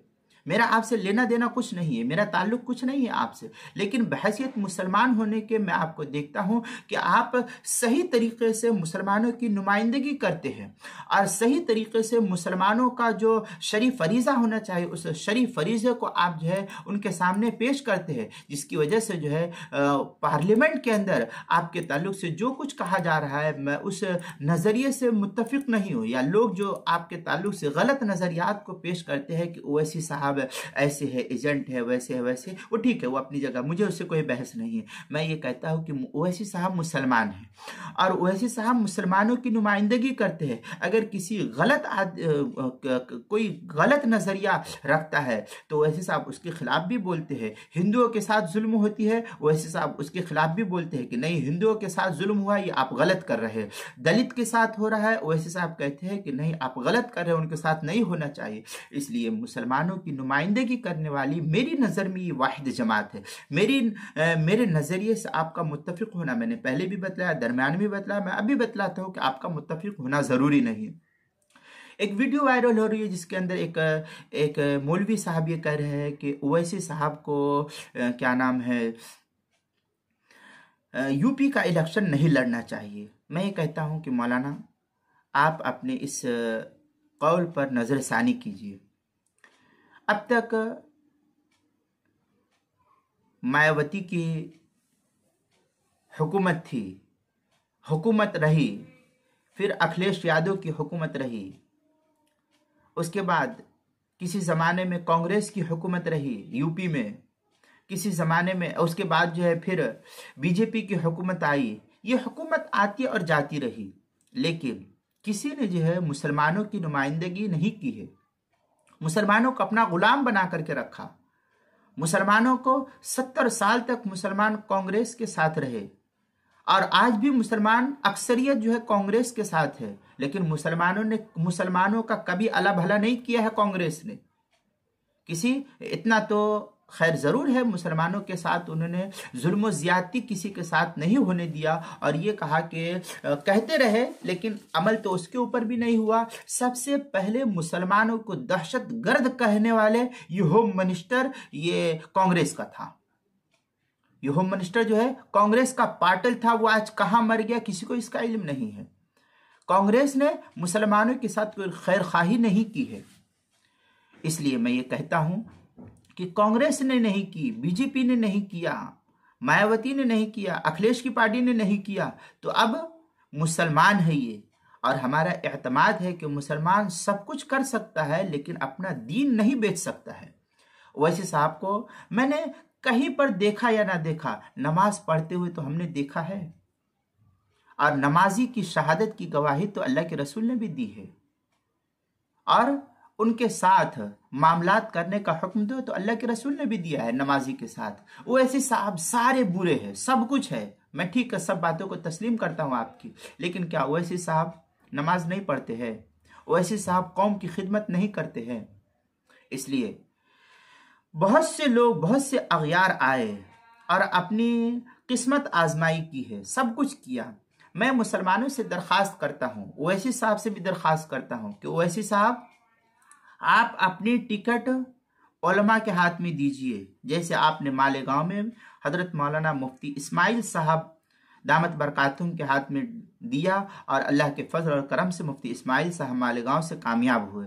ऐसे ही नुमाइंदगी करने वाले आप यूपी के अंदर भी ऐसे उलमा को मुंतखब कीजिए और उनको चुन चुन करके इलेक्शन के अंदर लाने की कोशिश कीजिए, ताकि पार्लियामेंट के अंदर जो बहस हो, पार्लियामेंट के अंदर जो मुसलमानों के खिलाफ बिल को पास कर लिया जाता है, इस्लाम के खिलाफ बिल को पास कर लिया जाता है, उस बिल की मुकम्मल मुखालफत हो और उसकी मुखालफत में जो उसको रद्द किया जा सके।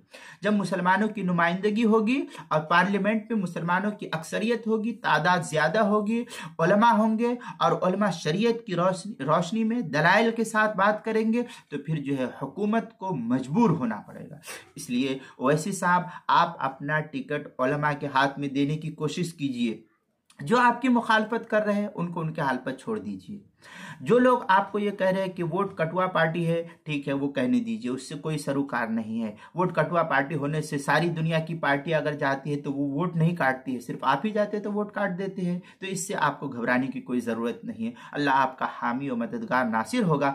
अगर आप अपने काम में मुखलिस है और आप सिर्फ कौम मिल्लत के लिए काम करते हैं तो अल्लाह ताला आपको कामयाब ज़रूर करेगा। मेरी ये दुआ है। मेरा आपसे लेना देना कुछ नहीं है, ना मैं आपको जानता हूँ ना आप मुझे जानते हैं। मैं एक इल्मी आदमी हूँ, मुझे सियासत से दूर तक का ताल्लुक नहीं। मैं एक क्या नाम है, किसी से ना लेना देना रहता है। मैं अपने इल्मी काम में, अपने इल्मी मशगले में लगा रहता हूँ। लेकिन बहुत से लोगों ने मुझसे कहा कि ओवैसी साहब के बारे में आपकी क्या राय है?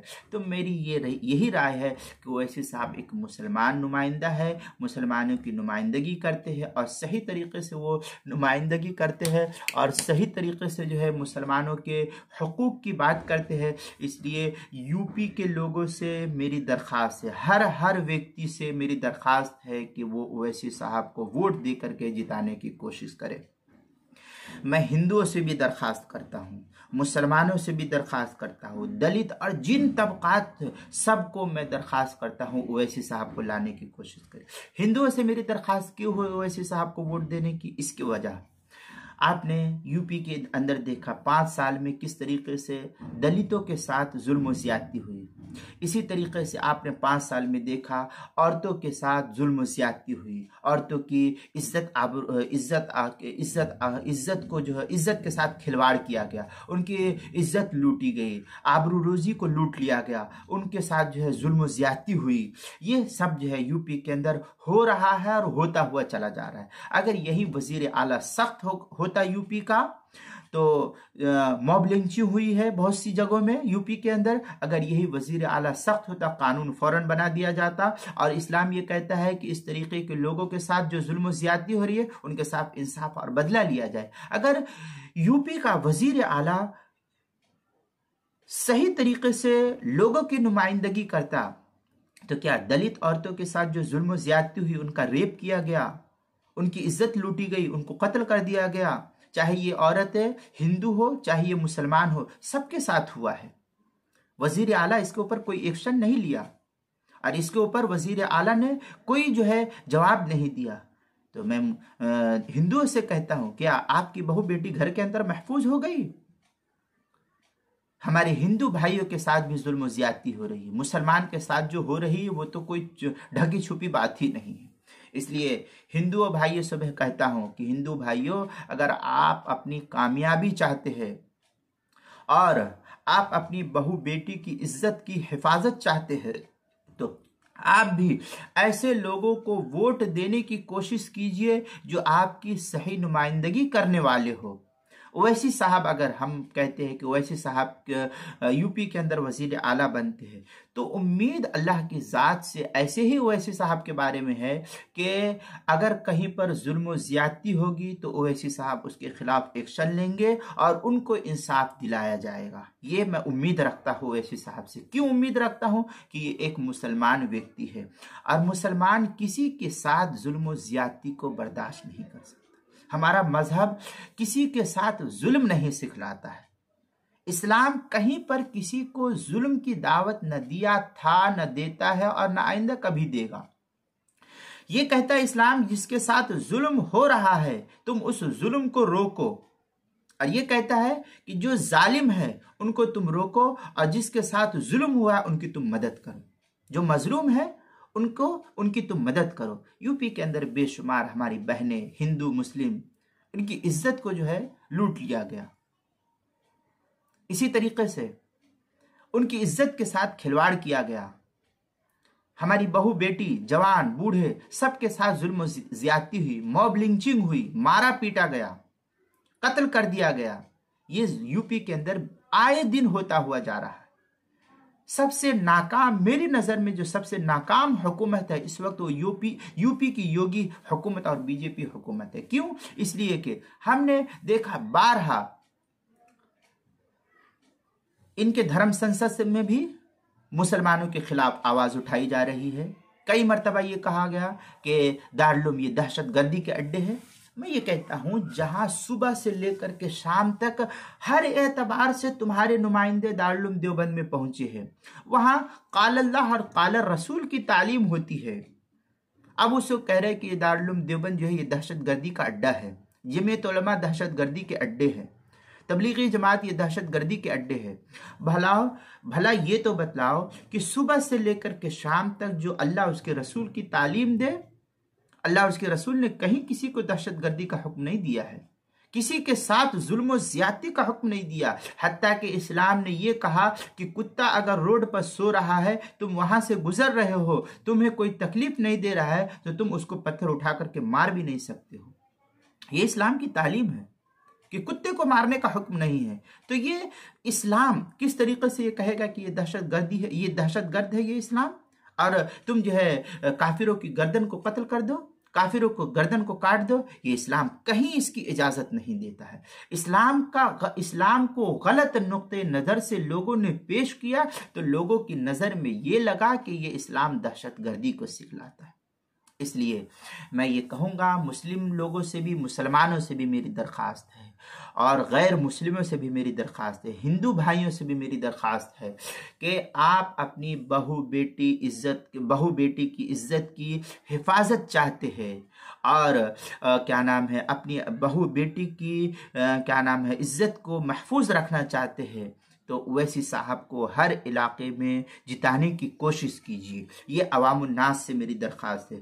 दुनिया के जो उलमा ये कह रहे हैं कि ओवैसी साहब को यूपी का इलेक्शन नहीं लड़ना चाहिए, मैं उनकी बात से मुत्तफिक नहीं हूँ।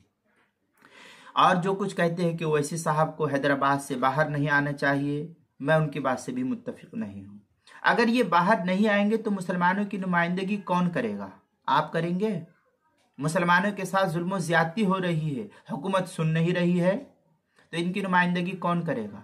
इसलिए मैं ओवैसी साहब से दरख्वास्त करूंगा कि आप पूरी इंडिया के अंदर जहां कहीं भी इलेक्शन हो, मैं अल्लाह से दुआ गो हूं कि आप सब जगह जाइए और इलेक्शन लड़िए। कामयाबी देना ये अल्लाह के कब्जे में है, इज्जत का देना अल्लाह के हाथ में है, इज्जत का ना देना ये अल्लाह के हाथ में है। इसलिए आप इलेक्शन लड़िए, सब जगह जाइए, लेकिन आपसे भी मेरी ये दरख्वास्त है कि आप ऐसे लोगों को टिकट देने की कोशिश कीजिए जो मुसलमान का खैर खा हो, कौम का खैर खा हो, हिंदू मुसलमानों की मदद करने वाला हो, अपना पेट भरने वाला ना हो।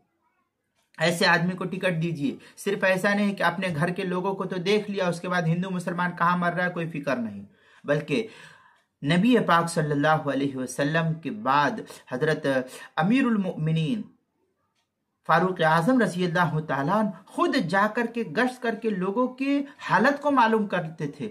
ऐसे लोगों को आप नुमाइंदा बनाइए कि ऐसे लोग गरीब मिस्किन मोहताजों की, चाहे वो हिंदू हो, चाहे मुसलमान हो, सिख, ईसाई, जैन, बुद्धिस्ट, किसी भी मजहब का ताल्लुक रखने वाला क्यों ना हो, वो इंसानियत की बुनियाद पर उसकी मदद करे।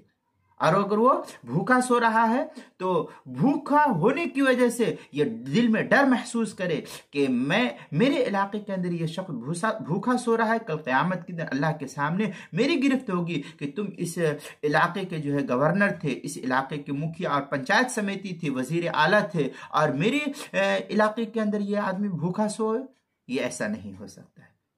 इसलिए जो है ऐसे अल्लाह से डरने वाले, अल्लाह का खौफ रखने वाले कौम और क्या नाम है, इंसानों की खिदमत करने वाले लोगों को टिकट दीजिए। और जो है आप ऐसे लोगों को चुन चुन करके टिकट दे करके पार्लियामेंट में लाने की कोशिश कीजिए, ताकि मुसलमानों की जमात मजबूत हो और मुसलमान जो है सही तरीके से नुमाइंदगी करने वाले बने, और मुसलमानों के खिलाफ जहाँ कहीं भी जो कोई भी प्रोपेगेंडा होता है उसके खिलाफ कार्रवाई की जाए।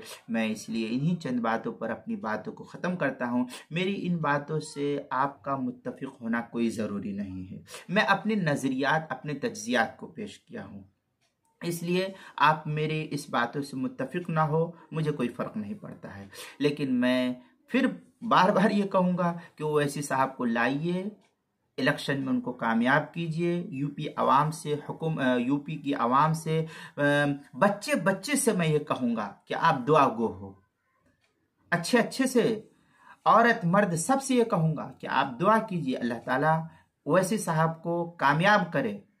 और ओवैसी साहब जिस तरीके से दिल्ली हुकूमत ने बच्चों की कामयाबी के लिए स्कूल का इंतज़ाम किया, ओवैसी साहब से मैं उम्मीद रखता हूं कि ओवैसी साहब अगर यूपी के अंदर कामयाब होते हैं तो ओवैसी साहब के ज़रिए से छोटे छोटे देहात और गांव के अंदर भी मकातिब का निज़ाम चलेगा, और इंशाअल्लाह दीनी तालीम आम होगी, और फिर जो है पूरी यूपी जो है इंशाअल्लाह इस्लाम के नक्शे कदम पर चलने की कोशिश करेगी। इसलिए ओवैसी साहब को पार्लियामेंट में जिता करके कामयाब करे, उनके नुमाइंदे को कामयाब करे, ताकि जो है सही तरीके से नुमाइंदगी हो सके। मैं आखिर में एक बात कहते हुए बात को ख़त्म करता हूँ कि मेरा ओवैसी साहब से कोई ताल्लुक़ नहीं है, न मैंने ओवैसी साहब को बिलमुशाफा कभी देखा था, न देखा हूँ, और आइंदा देखूँगा कि नहीं देखूँगा उसका इल्म तो मुझको नहीं है। न मेरा कोई सियासत से कोई ताल्लुक़ है। मैं अपने इल्मी काम में लगा हुआ रहता हूँ, अपने इल्मी काम में लिखना पढ़ना यही मेरा काम है। इसलिए मेरी ये वीडियो आप तमाम लोगों तक पहुँचाए, और उन तमाम ही लोगों को पहुँचाए जो लोग ओवैसी साहब की मुखालफत करते हैं। उनको बतलाए कि ओवैसी साहब एक मुसलमान लीडर है और इस्लाम के साथ वो काम करने वाले, अल्लाह उसके रसूल से डरने वाले हैं, और वो नमाजी आदमी है। हमने इतने लोगों में देखा पार्लियामेंट में जाते हुए, मादूद चंद आदमी के किसी के सर पर टोपी नहीं देखा। आजम खान साहब भी थे तो वो भी पार्लियामेंट में जाते थे, लेकिन हमने उनके सर पर कभी टोपी नहीं देखी। मौलाना बदरुद्दीन अजमल है, एक उनके सर पर देखा था, और एक मौलाना असरारुल हक साहब कासमी रहमतुल्लाह अलैह थे, उनके सर पर टोपी देखता था, और किसी और नुमाइंदे के सर पर टोपी नहीं देखा। और ओवैसी साहब के सर पर टोपी है। अल्लाह ताला इनको तौफीक अता फरमाए। ये इनकी जो छोटी दाढ़ी है, अल्लाह ताला मज़ीद इनको दाढ़ी बढ़ाने की तौफीक अता फरमाए, और इनको जो है शरीयत के मुताबिक अमल करने की तौफीक अता फरमाए, और शरीयत की रोशनी में जो है इनको क्या नाम है चलने की तौफीक अता फरमाए। हमने देखा है बारहा फ़ोटो के अंदर कि ये उलमा के साथ रहते हैं, और उलमा की इज़्ज़त और एहतराम करते हैं। उलमा के आगे नहीं चलते हैं, उलमा के पीछे पीछे रहते हैं। बारहा मुस्लिम पर्सनल लॉ बोर्ड का इजलास होता है, उसके अंदर जब ये जाते हैं तो पीछे बैठने की कोशिश करते हैं। हैदराबाद में भी हुआ था, अभी कानपुर में भी हुआ था, तो वहाँ भी पीछे बैठते हैं, उलमा का एहतराम करते हैं, इज़्ज़त करते हैं। इसलिए हदीस के अंदर है, जो हमारे नेकुकार लोगों की इज्जत करते हैं और उलमा ये अंबिया के वारिस होते हैं, चुनांचे इनको हमने इज्जत करते हुए देखा है, तो हम भी इनको इज्जत देते हैं और ये कहते हैं कि ओवैसी साहब अल्लाह ताला आपको कामयाब करे और हर महाज पर आपकी पार्टी को कामयाब करे और ऐसे लोगों को आप अपनी पार्टी में टिकट दीजिए जो कौम की खिदमत करने वाले हो, मुसलमान की भी खिदमत करने वाले हो, हिंदू की भी खिदमत करने वाले हो। हिंदू के भी जो लोग क्या नाम है अच्छी जहनीत के लोग हैं, वो चाहते हैं कि हमारा कोई ऐसा नुमाइंदा हो जो हमारी खिदमत कर सके, वो भी ये नहीं चाहते कि हमारे साथ जुल्म ज़्यादती हो। इसलिए ओवैसी साहब को मैं ये दरख्वास्त करूँगा कि आप ऐसे लोगों को टिकट दीजिए जो कौम की खिदमत करने वाले हों। आपको मैंने बारहा देखा है फ़ोटो के अंदर, वीडियो के अंदर, जहाँ कहीं भी नमाज का वक्त होता है तो नमाज की भी पाबंदी करते हैं। अल्लाह ताला आपको मज़ीद तौफ़ीक़ अता फ़रमाए और आपसे मेरी ये दरख्वास्त है कि कौम मिल्लत की फ़लाह के लिए आप भी दुआ कीजिए, मैं भी दुआ करता हूँ। अल्लाह ताला हर महाज पर आपको कामयाबी अता फ़रमाए। मेरी ये वीडियो गरचे तो पौने 2 घंटे की तकरीबन हो चुकी है, लेकिन मेरा मकसद यही था कि ओवैसी साहब के ख़िलाफ़ जो कुछ लोग कह रहे हैं कि उनको वोट मत दो, वोट कटवा पार्टी है, ये मैं आपकी बात से मुत्तफिक नहीं हूँ। ठीक है, मेरी इस वीडियो को ज़्यादा से ज़्यादा मैं चैनल पर अपलोड कर दूंगा, तो मेरी लिंक को ज़्यादा से ज़्यादा लोगों तक शेयर करें ताकि जो है ओवैसी साहब को वोट दिया जाए। इस्लामी नुक्ते नज़र से वोट की शरई हैसियत क्या है और वोट देना ज़रूरी है या नहीं, और मुसलमान नुमाइंदों को वोट देना चाहिए, यही हमारी दरख्वास्त है। ठीक है, फ़क़त वस्सलामु अलैकुम वरहमतुल्लाहि वबरकातुहू, आखिरु दावाना अल्हम्दुलिल्लाहि रब्बिल आलमीन। मैं इस वक्त मुकीम हूँ मुंबई कुर्ला के अंदर, पाइप रोड पर। मेरा मोबाइल नंबर मेरे चैनल पर अपलोड है 9967618704। तो आप यहाँ भी देख सकते हैं। मैं इसके अंदर कोई ऐसी गलत बात तो किया नहीं, मेरा ये तज्ज़िया था और मेरे तज्ज़िये से आपका, मैंने पहले कहा कि मुत्तफ़िक होना ज़रूरी नहीं है। आप अपनी राय के अंदर आज़ाद है, मैं अपनी राय में आज़ाद हूँ, लेकिन मेरी नज़र में जो चीज़ हक़ थी मैं उसको आपके सामने पेश कर दिया। आपकी नज़र में जो हक़ है वो आप उसको देख सकते हैं। तो यूपी का इस वक्त इलेक्शन होने वाला है मार्च अप्रैल के अंदर, तो तमाम यूपी के लोगों से, मर्द औरत सबसे मेरी दरख्वास्त है कि ओवैसी साहब को वोट दे करके कामयाब करें, ताकि पूरे यूपी के अंदर जो धांधली हुई है और यूपी के अंदर हमारी बहू बेटी की इज्जत के साथ खिलवाड़ हुआ है और फसादात हुए और जो कुछ हुआ, लोगों के साथ जुल्म ज़्यादती हुई है, उन तमाम जुल्म ज़्यादती पर कदगन लगाई जा सके और अल्लाह ताला जो है ओवैसी साहब को हर महाज पर कामयाबी अता फरमाए। जज़ाकल्लाहु खैरन व अहसनल जज़ा। अस्सलामु अलैकुम वरहमतुल्लाहि वबरकातुहू। इस वीडियो को खूब से खूब ज़्यादा से ज़्यादातर शेयर करें ताकि जो है लोगों तक ये बात को पहुँचाई जा सके।